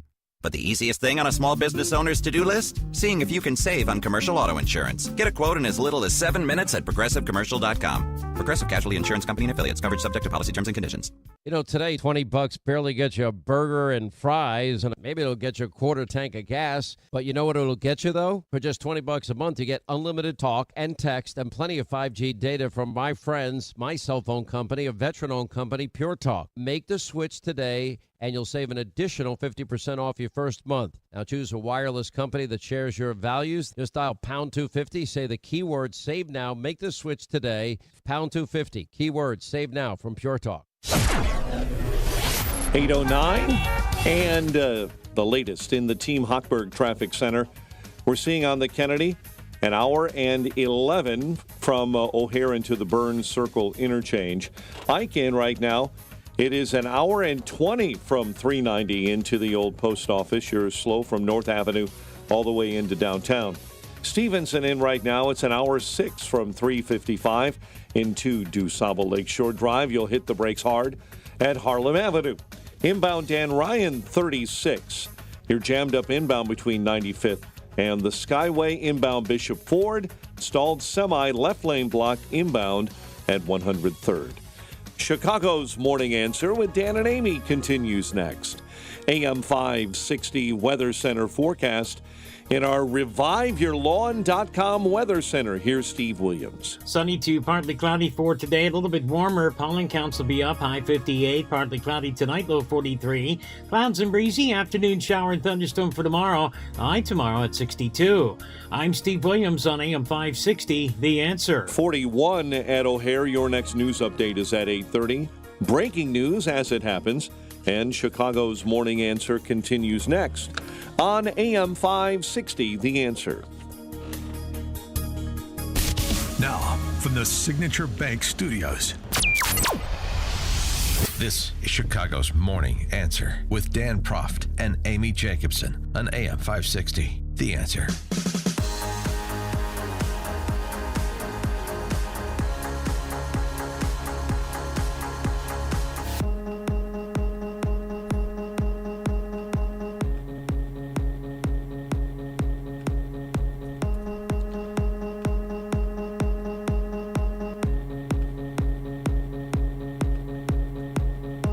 Top of the morning, Dan and Amy.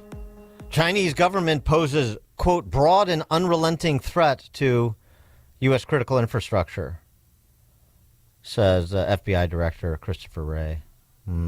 Yeah. Okay. Yawn. I'm just tired of it. I mean, especially when I know Christopher Wray and this administration are relatively unserious about the Chinese Communist Party, but Cray uses that sort of those sorts of warnings for very short-term political reasons. Like that was a statement that he made before the FISA surveillance Section 702 was renewed for another 2 years by Congress. The deal that Mike Johnson cut that did included no warrant provision for Americans, despite some 285,000 instances of abuse of 702 by the FBI.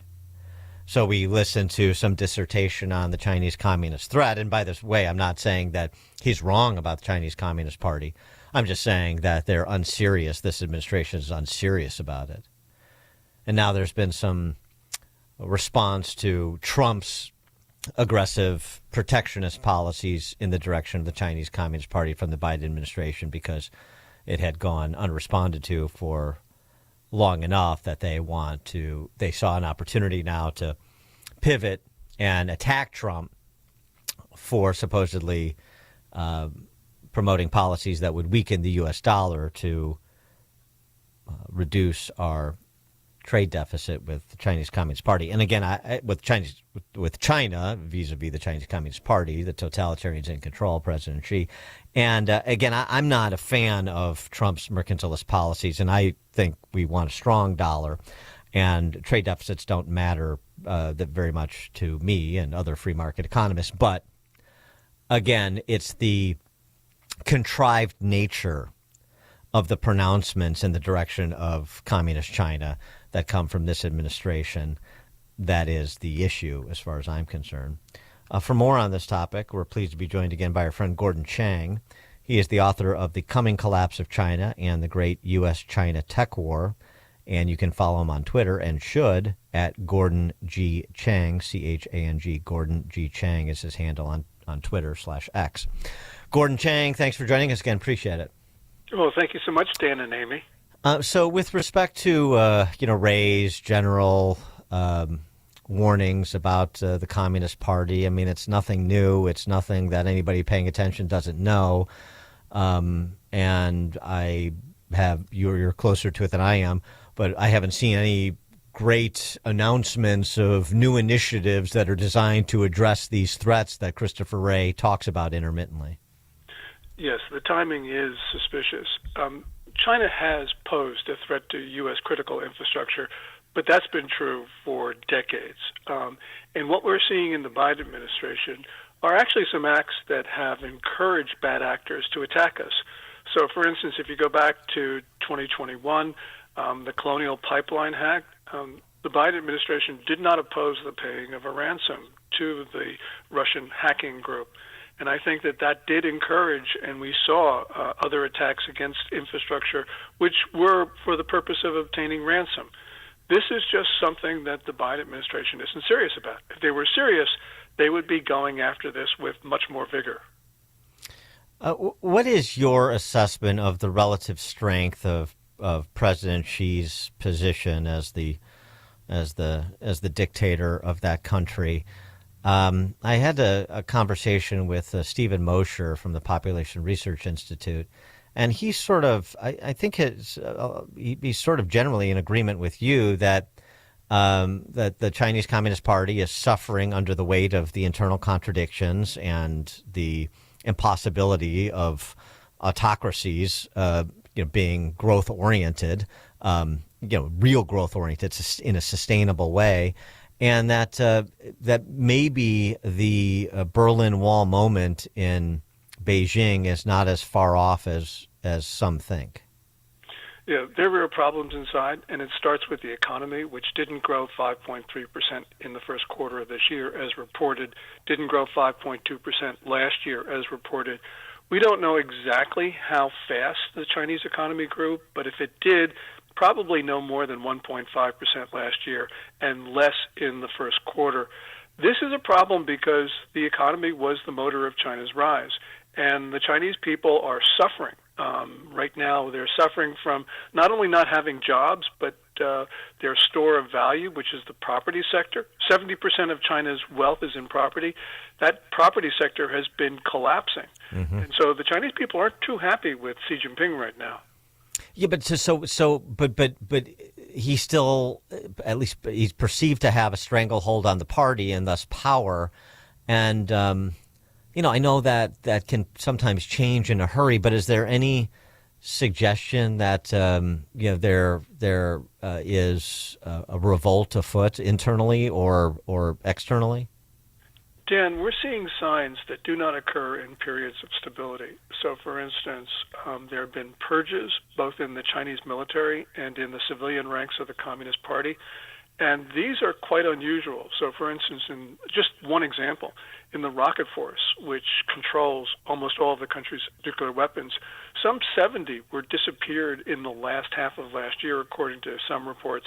We know that it's confirmed that the top 2 officers were sacked. A deputy commander, we believe, committed suicide in early July.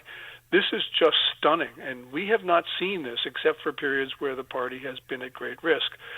The Chinese system is very opaque right now, so we have less and less idea what's going on, but we're seeing things that are really very disturbing. Does it parallel the last days of Mao? But I mean, really, by that I mean Mao's death throes, which ushered in the Cultural Revolution, where he murdered 20 million people. I mean, are we on the cusp of death throes, but death throes that don't have I don't mean that in an immediacy way. Death throes, the decline, but then a period of even more grotesque oppression and killing than has otherwise been attendant to President Xi's reign. We're seeing signs of purges. We don't know if people have actually been put to death, but we see certainly things that suggest that Xi Jinping is taking pages out of Mao Zedong's playbook. And one of them affects us, and that is that he is creating incidents abroad with regard to Taiwan, more specifically with regard to the Philippines. And this is real, and I think he's doing it to mobilize the Chinese people, and he's doing it to prevent other senior leaders from attacking him. So this is creating all sorts of disturbances in East Asia, which is pushing the world to war. So the money that was part of that $95 billion foreign aid package that Biden recently signed, money, the smaller portion of the money going to Taiwan and the Indo-Pacific, is that substantial? How is that received by Beijing? What, if anything else, should we be doing to help Taiwan? Well, it was welcome, but I don't think it was substantial. We can prevent war across the Taiwan Strait, and it's not so much a question of military balance of power, but it's the President of the United States making it clear to China that we will defend Taiwan. If we do that, there won't be any war. And really what they're looking at is a situation in South Korea where we say we will defend South Korea. We have a tripwire force there that is not adequate to prevent North Korea from taking over South Korea. But the North Koreans don't invade because they don't want to take on the U.S. We could do the same thing in Taiwan, but the president doesn't want to do that, which means that we could very well have war in the Taiwan Strait. Well, speaking of that huge foreign aid package, part of that was a bill to require TikTok to separate from the Chinese parent company or face a nationwide ban. Now ByteDance has 9 months to sell TikTok. Do you think they're going to do it? And are they spying on us? I don't think they will. They've been very clear that they said they're not going anywhere. They're going to challenge it on constitutional grounds. I don't think they really have constitutional grounds because we're not trying to regulate content. We're trying to go after conduct, as Senator Marco Rubio says. So we know that the Chinese have used TikTok to steal data from Americans and use it for very malicious purposes in terms of the videos that they send around. So we have every right to disconnect TikTok, but I don't believe that they're going to sell it. They're going to try to fight this to the end. You know, Trump has talked about 10% across-the-board tariffs and even perhaps more usurious tariffs on particular products or sectors in China. If China is not stable, as you're suggesting, and based on the indications that you were describing, what sorts of policies, economic and political, would you be recommending to this president or a subsequent one to hasten the demise of the Chinese Communist Party's control over that country? Well, like you, Dan, I'm a free trader, but I do believe we need certainly far more substantial tariffs than we have on China right now, for the simple reason that they've been continuing to steal U.S. intellectual property. And Trump's 2018 tariffs were imposed under Section 301 of the Trade Act of 1974 to remedy the theft of intellectual property. So we need to do these things, and they are dangerous. But the point is, after 3 decades of misguided China policy, every course of action for us is misguided and dangerous. It's dangerous and risky. And I think that essentially we have got to take some risks right now if we want to save our society. And are we getting? Are we seeing, and just in terms of trying to read trends, are we seeing the repatriation of U.S. companies or the reorganization of supply lines outside of that included China to friendlier countries in the Pacific Rim, even you play places like Asia, India, but smaller countries too, like Thailand or Vietnam. Is that still ongoing as it started during COVID? Well, that certainly is ongoing, and we see, for instance, companies moving to Mexico to take advantage of USMCA, the free trade agreement. And some of those companies are actually Chinese, but we saw last year a decoupling of the U.S. and China. So, for instance, China's exports to the U.S. fell more than 20%, merchandise exports, and overall trade fell 16.7%. Our exports to China fell 4.3%. So the decoupling process is occurring. It's not occurring fast enough, but it is necessary to protect our factories from unfair and predatory competition from China. Some of that competition is actually criminal. What about the substantial spike in Chinese migrants that are, arriving at our southern border and making their way in, like migrants from other countries? Single military-age men. The understanding I have is that nobody leaves China without the Communist Party knowing it. So if these people are leaving, then it's with the assent of President Xi. Now, it doesn't mean that they're all essentially sleeper operators or agents of the Communist Party. Some could be economic migrants, but again, they still have to get the nod to leave. So how should we understand, the tens of thousands of Chinese migrants that have come to this country over the last 12 months? That's really disturbing. If we go back 2 years, we saw primarily family groups from China coming across our southern border. And those were desperate middle-class Chinese who had given up on their country. What we're seeing now is something like 80 to 85% of the Chinese migrants are, as you described, single males traveling in packs of 5 to 15 without family members of military age. And Border Patrol knows that some of them have links to the Chinese military. We know that China has, for instance, that one secret Chinese biological weapons facility in Reedley, California, that was found last year. It could not have been the only one. We got to worry that these migrants are going to come here and link up with those facilities, spread disease around the U.S., do God knows what else. So is my understanding what I suggested about how people are able to leave China, is that right, that nobody leaves without approval? So there is knowledge of and some sort of purpose or multiple purposes behind who the Chinese Communist Party is allowing to leave?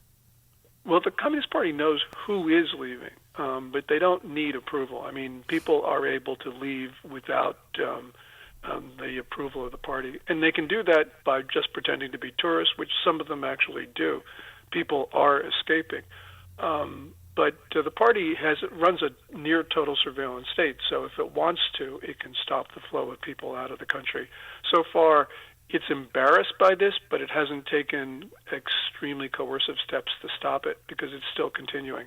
But you're right. A lot of the people who are coming across our country now into our country from the southern and also the northern border are operatives, and the Biden administration doesn't seem to care very much about it. Gordon Chang is the author of The Coming Collapse of China and the Great U.S.-China Tech War. Again, follow him on X at Gordon G. Chang, at Gordon G. C-H-A-N-G, Gordon G. Chang. Gordon Chang, thank you as always for joining us. Appreciate it. Well, thank you, Dan and Amy. I really appreciate it. Thank you. And he joined us on our turnkey.pro answer line. It's what Chicago is talking about. It's Chicago's Morning Answer with Dan and Amy on AM 560. The Answer. Have you saved enough? What are you going to do with Social Security? What will your taxes look like in retirement? Scott Tucker believes retirement planning should be easy, and you should be able to get all the information you need in one place. That's why Scott created the Retirement Decoded Toolkit, a comprehensive resource for your retirement. In it, you'll find a copy of his latest book, Escape Illinois: Should I Stay or Should I Go? This book will provide insight on taxes, Social Security, income, and more. To get your free Retirement Decoded Toolkit, text KIT, K-I-T, to 847-474-3888, or go to retirementdecoded.com. Now, in addition to the book, you'll also receive resources on retirement's most common concerns. Get your Retirement Decoded Toolkit from Scott Tucker right now by texting KIT to 847-474-3888, or go to retirementdecoded.com. Investment advisory products and services made available through AE Wealth Management, LLC. A registered investment advisor, this is a paid placement. Choosing where to send your kids to school is one of the most important decisions we make as parents. Even as this school year is coming to an end quickly, well, you might be thinking about where to send your kids to school in the fall. You need to know that private school might be an option for you and your family thanks to our friends at Half Price Schools. At halfpriceschools.com, you'll find many different private schools from around Chicagoland offering a full year of tuition at, you guessed it, half the price. You can take advantage of this great opportunity. It's simple. Just find that private school, purchase a tuition voucher, and prepare to send your child off to school this fall. HalfPriceSchools.com has schools all across the Chicagoland area, including Ravenswood Christian School in Chicago, Christian Liberty Academy in Arlington Heights. The list goes on, but do not delay. Next school year will be here before you know it. HalfPriceSchools.com, HalfPriceSchools.com. Welcome to a getaway like no other. The Maplewood Hotel in the heart of Saugatuck, Michigan. Built in the 1860s during Michigan's lumberman's era, our boutique bed and breakfast offers a warmth and charm that are amplified by its rich history. Our cozy rooms are designed for comfort, ensuring a restful night's sleep after a day of exploring all that Saugatuck has to offer. Discover the vibrant art scene, stroll through local shops, and indulge in delicious local cuisine, all just steps away from the Maplewood Hotel. Whether you're planning a romantic weekend or organizing a business retreat, we have the perfect rooms for you. We're conveniently located just over 2 hours from Chicago. Or more nights and get a discount of 15% off rack room rates in 2024 when you use the code word Chicago Radio. Must book directly with hotel to receive the discount. Visit maplewoodhotel.com today before our summer bookings sell out. Again, that's maplewoodhotel.com. Homeschooling is becoming much more common these days. Children graduate at a higher rate, and a vast majority of homeschooled children go on to graduate college. But where do you start? How do you homeschool your children? Visit homeschools.org for an amazing homeschool curriculum with Christian values. Christian Liberty Homeschools is a pioneer of the modern homeschool movement and has helped thousands of families get started and succeed. With a Christian Liberty homeschool curriculum, school is on your time. It's flexible, allowing you to vacation whenever you want and making the world your classroom. Watch how your child's confidence soars as you stay in control of the content of your child's education, backed by a great support network. If you're ready to escape from the public school system and homeschool your child in good faith, visit homeschools.org today.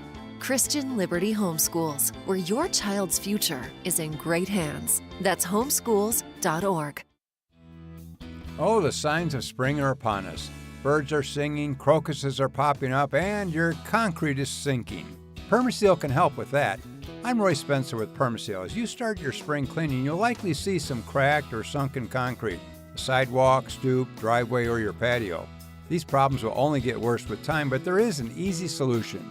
Our polylevel system can raise and level concrete quickly and effectively, putting an end to eyesores and dangerous trip hazards. Call today for a free estimate, 421 Seal. Howie Level is the quickest, least expensive, and most durable system to repair your sunken concrete problems. Don't live with a problem that will only get worse. Permaseal has been making Chicagoland and Northwest Indiana homes healthier and more valuable for over 45 years. Call today to receive 10% off or up to 18 months no-interest financing. Don't replace it, raise it. Call 800-421-7325 or visit permaseal.net. AM 560, The Answer. I just got to play this again. I mean, it's just unbelievable. Incredible legends, Dick Butkus and Mike Ditka. Mike Ditka. Yeah, I got a little nervous, man. The world was watching. They wanted to unveil their new plans for a new stadium that I don't think is going to happen. And guess what, though? Guess what LC said, Dan? If we build a new stadium, guess what's going to happen? We're going to have a better, safer, stronger Chicago. Yes. Mike Ditka. That is worse than when Tiny Dancer referred to the Bears' record as 3-0. Oh, you will not let that go either. BLM Brandon, what a dork. Mike Ditka? You can't be the mayor of Chicago and mispronounce Mike Ditka's name. I honestly, that is disqualifying. All right. By the way, on the sports beat, yes, sir. We didn't get to it with Madeline Kearns, but I did. All those female college basketball coaches. Well, I mean, it's men and women, but they're women's team coaches, right, who refused to take a position on men playing women's sports, men playing women's basketball. Isn't it time we ask Caitlin Clark? Now that she's got her big Nike deal. Is it time? I want to hear from Caitlin Clark on the topic. I would love to know what she thinks of that. Yeah. Or Angel Reese, who's now going to be with the Chicago Sky, or any of them. I mean, because their jobs are on the line. Caitlin Clark's the face of women's basketball right now, so I want to hear from her first. Okay. All right, coming up at 8:38, we'll hear from former Wisconsin governor, now president of the Young Americans Foundation, Scott Walker. And we got a budding Mel Brooks at that New York pro-Hamas, NYU pro-Hamas encampment. We'll play the Passover game with Moses in advance of our discussion with Scott Walker at 8:38. Okay, but now let's head into the newsroom. Here's Mike Scott. We're following breaking news in New York as the highest court in that state today overturns Harvey Weinstein's 2020 rape conviction, finding the judge at the landmark Me Too trial prejudiced the ex-movie mogul with, quote, egregious and improper rulings, including a decision to let women testify about allegations that were not part of the case, end quote. The court's decision was 4-3 and says a remedy for those egregious errors is a new trial. A new poll shows President Biden and former President Donald Trump currently in a dead heat in the upcoming presidential race. It's according to Quinnipiac University's latest national poll, finding registered voters evenly split in their choice for president in 2024, 46 for each candidate. The number of arrests on the campus of UT Austin is growing. Police there cracking down on pro-Palestinian protests. The state of Ohio is allowing breastfeeding mothers to be excused from jury duty. Law says that if a prospective juror can provide documentation to the judge that they're currently breastfeeding their 1-year-old or younger child, they can be excused. Bears unveil plans for a new lakefront stadium in Chicago. Team says the state-of-the-art venue would allow Chicago to host major sporting events like the Super Bowl. Bears president Kevin Warren. Chicago will experience the increased tax revenue from this investment, expanded public recreation, stronger economic growth for the entire city of Chicago for generations to come. Warren saying he has the backing of that man, Mayor Brandon Johnson. And despite the request for public funding and the moving of lanes of Lakeshore Drive, Mayor Johnson is cautiously backing the program. State of Illinois is honoring slain Chicago police officer Luis Huesca. Governor Pritzker has ordered flags to be flown at half-staff through next Monday.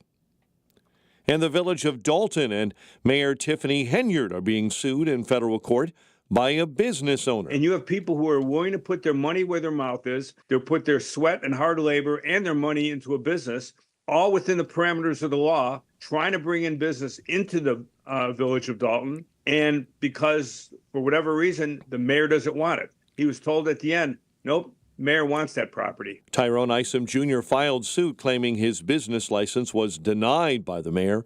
Meantime, Dalton Mayor Tiffany Henyard's top aide, Keith Freeman, pleaded not guilty to bankruptcy charges on Wednesday. NFL draft finally here. Round 1 kicks off tonight from Detroit. Bears currently have 2 first-round picks, including number 1 overall and at number 9. Cubs 4-3 winners over the Astros 4-3, and the White Sox lost to the Twins. The news, a service of Rasmussen University. They offer 50-plus programs from health sciences to business to nursing, online and on campus. Are you ready to rewrite your story? Rasmussen.edu. A check of traffic and weather is on the way next on AM 560. November 2nd, 2020, marked the 100th anniversary of the first commercial radio broadcast. We're still here, and we're bigger and better than ever. You can still listen to us over this great radio station, but now there are no limitations. Your smartphone is now your smart radio. Listen to us online on the app, TuneIn.com, iHeartRadio, and Odyssey.com. Your smart speaker can find us too. With radio, there is no separation anxiety. We're always on. AM 560, The Answer.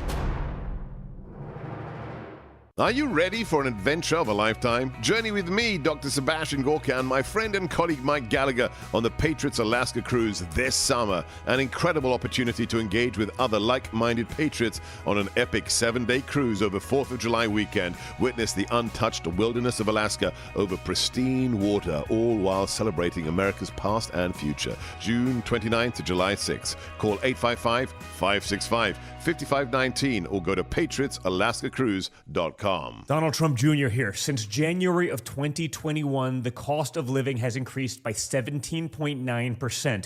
You can't get that money back, but you can stop your losses by diversifying into a gold IRA from my friends at Birch Gold Group. To learn more, get your free info kit on gold IRAs by texting the word SHELTER to 989898. That's SHELTER to the number 989898 to get your free info kit from Birch Gold now.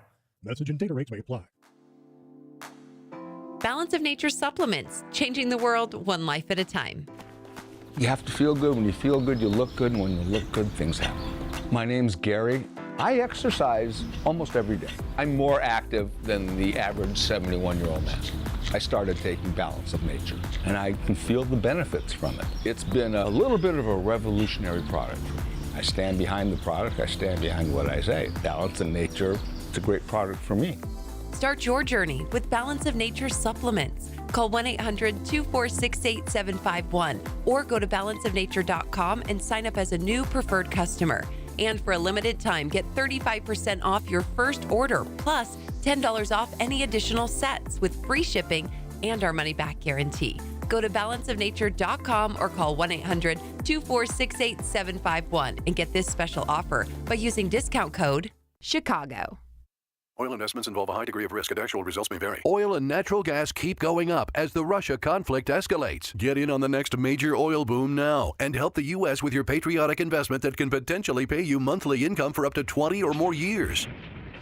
That's the sound of a producing oil well and the sound of a smart investment. If you're an SEC accredited investor and have at least $25,000 liquid now, you can take advantage of Encore Energy's projects and a huge tax savings for this year. If you invest in oil and natural gas, you're allowed to write off nearly 100% of your investment in the first year. Goldman Sachs is projecting oil to go up to $100 a barrel, and natural gas is the fuel of the future and trading at record prices. Call 800-287-6691. Encore Energy is a major investor and experienced operator in its core area of operations. Call now and learn how to deduct 100% of your investment and create 20 or more years of potential monthly income. Call 800-287-6691. That's 800-287-6691.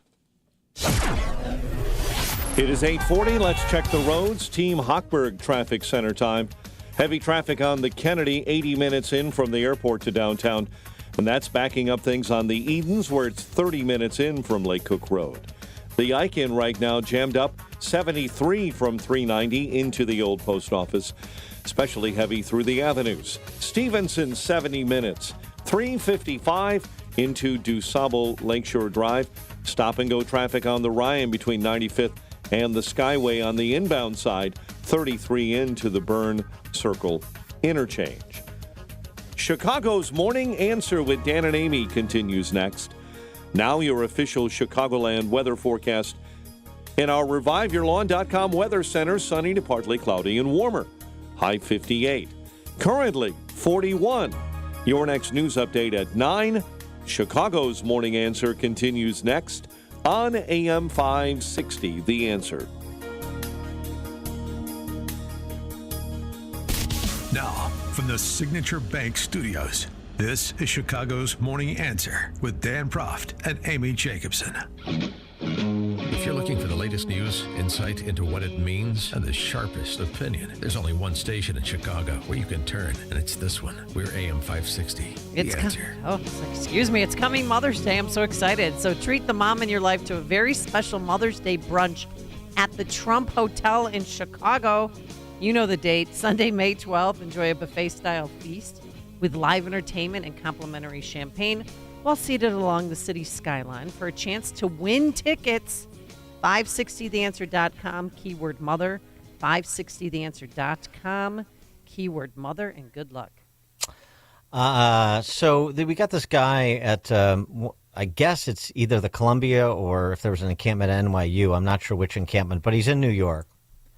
And, it's smart and funny. And ridicule is a powerful tool against the ignorant. So he dresses up like Moses, and he's dressed up like Moses. Did you tweet this out, by the way? I will. Okay. Let my people go is the theme here. And he goes up to people and just asks them a simple question. And depending on their response, he has a response. This is, a good way to go about this. I like this guy. Hello, I'm Moses, and welcome to Let My People Go, the game show. Let's play. Do you think Hamas should release the hostages? I think that the Zionist entity... Oh, I'm so sorry, man. It was an unequivocal yes I needed. I have frogs for you. It's one of the plagues. What are your guys' names? Sir. Chuck. Should Hamas release the Israeli hostages? How about you? So you guys say no? No. Well, I'm so sorry then. This Passover, all I can offer you guys is hail! Will you call on Hamas to release the hostages? I'm not going to answer that. You sure? Yeah. I'm so sorry. Then all I can offer you is water turned into blood. Do you think Hamas should release the Israeli hostages? I don't know about that, man. I can still offer you a prize. Lice. Do you think Hamas should release the hostages? No. All I have then is a plague, blindness, darkness, sleep at night. Will you call on Hamas to release the Israeli hostages? Why do you think they took hostages? I think they took hostages because they're a terrorist group that want to kill Jews because that's what they've said in their charter. You think maybe the only thing they've ever been shown is hostility and violence? Did you guys know that Israel left Gaza in 2005? Not that up to date with that history. All I can offer you guys is locusts. Amazing. Are they real? Moral of the story, Jews have been persecuted for over 3,000 years. We always survive and usually make a holiday out of it. Let's let our people go. Back to Israel. It was funny, and he's got all the different, he's got like plastic frogs for the plague, and it's good. It's very creative. I like it. It's one way to do it, and to expose the ignorance, as you heard at the end, but also to expose the actual views. So you have people saying at this encampment in New York, all these young people, college students,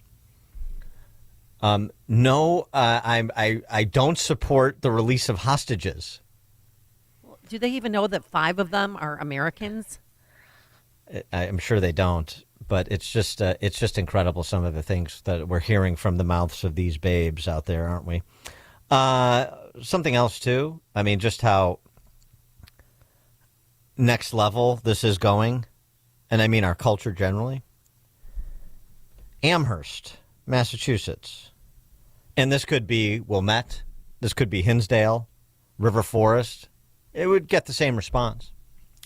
There's a new iteration of Drag Queen Story Hour. Free Palestine Drag Queen Story Hour. Oh. Not kidding.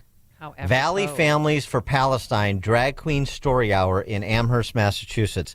Listen to this from the dude parading as a woman in front of parents with their basically toddlers. Okay, gross, but I want to hear it. Today what we're going to do is we're going to shout, Free Palestine. Can I hear that? Free Palestine! If you're a drag queen and you know it, shout, Free Palestine!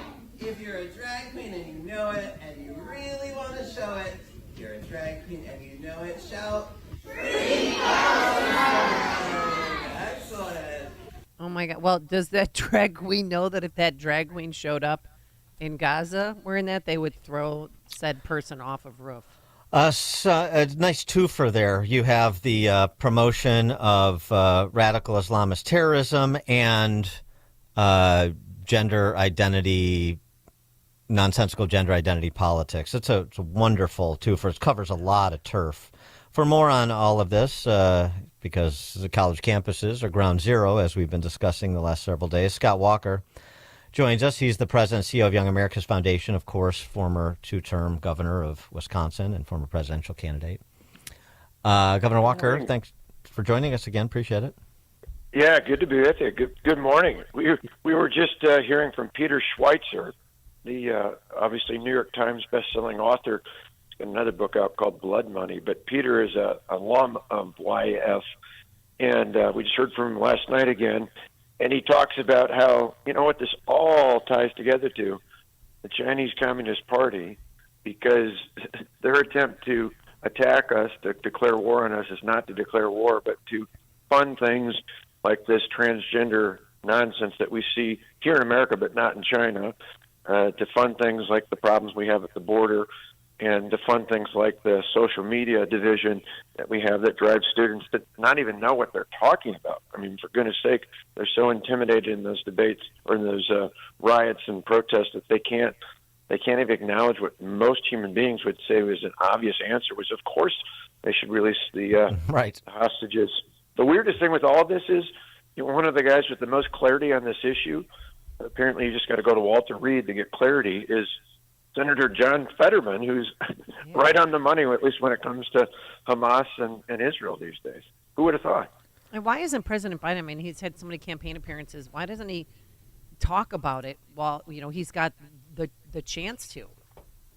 Well, you saw why the other day. I mean, for goodness sakes, he was with AOC, you know, talking about this on Earth Day about climate stuff. They asked him, and he pulled the very thing that they tried to mock Donald Trump on years ago back in Virginia. He you know, they're good people on both sides. Remember, I mean, that's essentially what he said, was that you know, he made some lame defense of extremism at one point, and then said, but you know, there are good people on the other side. But those weren't his exact words. But it's because he doesn't know what he thinks. His instinct was to be protective of Israel, because that's where he and most Democrats were for the last 40, 50 years, as well as Republicans. Obviously, our greatest ally in the area, in the Middle East, the only democracy in the Middle East. And yet, he knows that with some extreme younger voters, and certainly with some voters in a key state like Michigan, they're somehow not just against Israel, but somehow aligned with Hamas.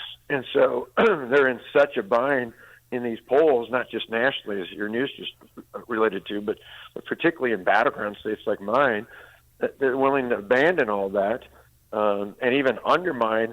Imagine this for a second. So there, you got him, you've got Chuck Schumer and others undermining the leader of Israel less than 6 months since they had their own 9/11, or actually arguably worse percentage-wise attack. Can you imagine Tony Blair doing that to George W. Bush back in 2001, 2002? I mean, this is how they've just politically sold their souls. Yeah, but they're not politically naive, and the frightening thing is that they think what they're doing is in their political interest to do so. It's a terrible commentary on where America is. Well, I hope people are waking up. I mean, we've seen college campuses aren't just liberal. There's not just a left-wing bias. There's outright radicalization on our campuses. And we've been saying this for years, but I hope the images at Columbia, but now all over the country, are just a vivid reminder, not only why we're on campus. Oddly enough, we set kids out along with our kids and the College Republicans. We help put up flags, as we've done the last 6 months, flags, Israeli flags, in representation of each of the hostages that were taken, just like every year the last 2 decades we put up American flags to represent those who were innocently killed in 9/11, and not just to remember who did it, why they did it, and that's something that hardly any are being taught out there. But it's also why it's not enough to just be on college campuses. We're going younger. We've been in high school. We just started middle school. In fact, in about less than 2 weekends, we'll be in Dixon, Ronald Reagan's Boy at Home. In fact, if folks are interested, yaf.org, yf.org/events. We're doing another one of our middle school programs because we got to start younger and start getting the word out sooner so that people don't wake up one day and say, how do my kids and my grandkids end up being one of these radicals on the campus? Well, sure. I mean, you just heard the Free Palestine Drag Queen Story Hour with kids that are maybe not even kindergarten age. I mean, so that's where these cultural Marxists are. I mean, they start at the beginning, which is the right place to start. I wanted to get your reaction, though, too, just on the issue of college. Trump's announcement this week that his plan for the colleges deport people on student visas who are hate mongers on campus, and then accreditation and endowments. Use the Department of Education's oversight powers with respect to college accreditation agencies and tax these endowments of these mutual funds masquerading as colleges, like in the Ivy League. Well, money talks. I mean, that's it. If there was any mistake, and the record I had in Wisconsin, how aggressively we took on the unions, the civil service, the out-of-control bureaucracy, all those sorts of things. The one thing I regret, and we did do things with tenure and free speech, but that we should have done even more on the University of Wisconsin system, and I think that's the key around the country. Governors, lawmakers, at least in states where they're willing to do that, should take action. I think the Department of Education, I think anybody, I think people listening, if you give to your alma mater and your alma mater teaches students these days to hate you, hate the things you stand for, pull the money and tell them why. I think it's finally time that we've got to take action.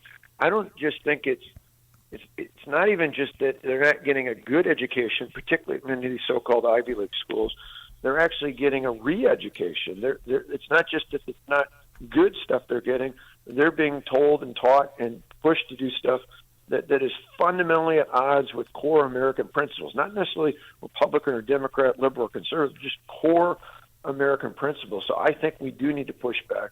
The other piece of good news, and we do polling quite frequently of college as well as high school students. Nationwide, despite what you see in the media, college students' number one issue is the economy. And college students agree with us on a lot of things. They don't think boys should be competing in women's sports. They don't think enrollment or even employment should be based on race.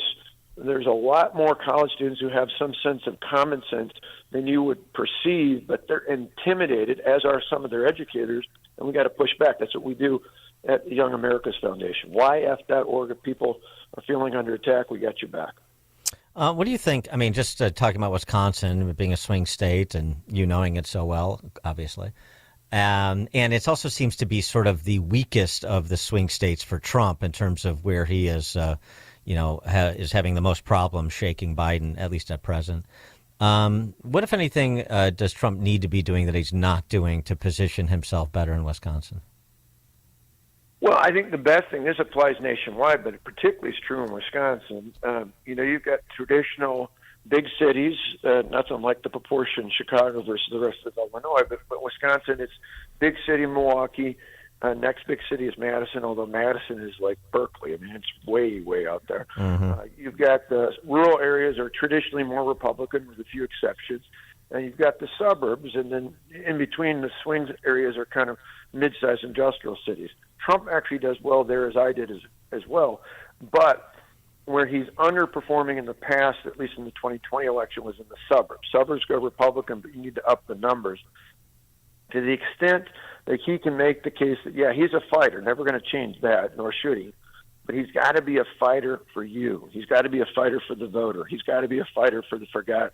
if he's perceived as a fighter because he just likes to fight, that turns off a lot of suburban, so-called college-educated voters, not just women, but men as well. That's where when he not only when he comes to Wisconsin, but just overall, to the extent that he can show, which he has in the past and which he is, a fighter for the forgotten, a fighter for the people who are frustrated with Washington, a fighter who says, people can say, I'll overlook some of the tweets or comments because he actually gets the job done, unlike a lot of politicians who go to Washington and talk but don't deliver. He needs to be that person, that leader. I think there's a lot of suburban voters who are willing to give up an occasional tweet they don't care for in return for some sort of stability when it comes to the economy, the border, and overall public safety. He is Scott Walker, former governor of Wisconsin, presidential candidate, now the president of Young America's Foundation. And again, the event is the middle school expedition at the Reagan Boyhood Home, Reagan Resilience Challenge in Dixon, obviously. That's next week, May 3rd and 4th. I have that right? Yes, Scott? Yeah, it's exactly right. Love to have folks come on in. And like we've had great programs for college and high school students, it's a lot of fun. We just had a group out at the Reagan Ranch. This is at the Reagan Boyd Home, yaf.org, yf.org/events. Well, we'd love to have folks come with their middle schoolers. It can be parent, grandparent, family member. Come and join us. It's going to be a lot of fun. Very good, yeah. And if you haven't seen Reagan's Boyhood Home, that's a requisite to be a Land of Lincoln resident, I would say. Scott Walker, thanks. Scott Walker, thanks as always for joining us. Appreciate it. Bye now. Thank you. And he joined us on our turnkey.pro answer line. Connect with Dan and Amy using the AM 560 mobile app. Download it today at 560theanswer.com/mobile. Signature Bank is Chicago's fastest growing independently owned business bank. It's a bank where relationships still matter. Signature Bank knows your name and your story. I'm Dan Proft, and I know this because Signature Bank is my business bank. I'm Larry Nora, founder and CEO of U-Store-It, a network of award-winning self-storage facilities in the Chicago area, and a customer of Signature Bank. We've developed over 70 storage centers throughout the city and suburbs, and our business continues to grow. We need a bank who understands the neighborhoods and communities where we are making investments. We found that in Signature Bank. They know this city and its neighborhoods because they are based right here in Chicago. Finding a local banking institution like Signature Bank has been critical to the success of U-Store-It, and we look forward to a long-term relationship. Signature Bank is looking for their next success story. To learn more about turning your business vision into reality, visit signaturebank.bank. Signature Bank, helping local businesses succeed. Member FDIC, Equal Housing Lender. AM 560, The Answer. Deputy, anything to add? Or do you want to play it again? You know this. Incredible legends, Dick Butkus and Mike Dicta. Mike Dicta, honestly. And I get criticized for not being a Chicago resident. I mean, that's rich. And I don't mean Gaitis. Yeah, Mike Dicta. Incredible legends, Dick Butkus and Mike Dicta. And it's just, he should resign from office today. Okay. All right, thanks to Justin Kosick, our technical producer, and Quinn McCarthy, our executive producer. Couldn't do it without you guys. Love you to death. Now let's head into the newsroom. Here is the one and only Mike Scott. Bears unveil plans for a new stadium. The state of Illinois is honoring a slain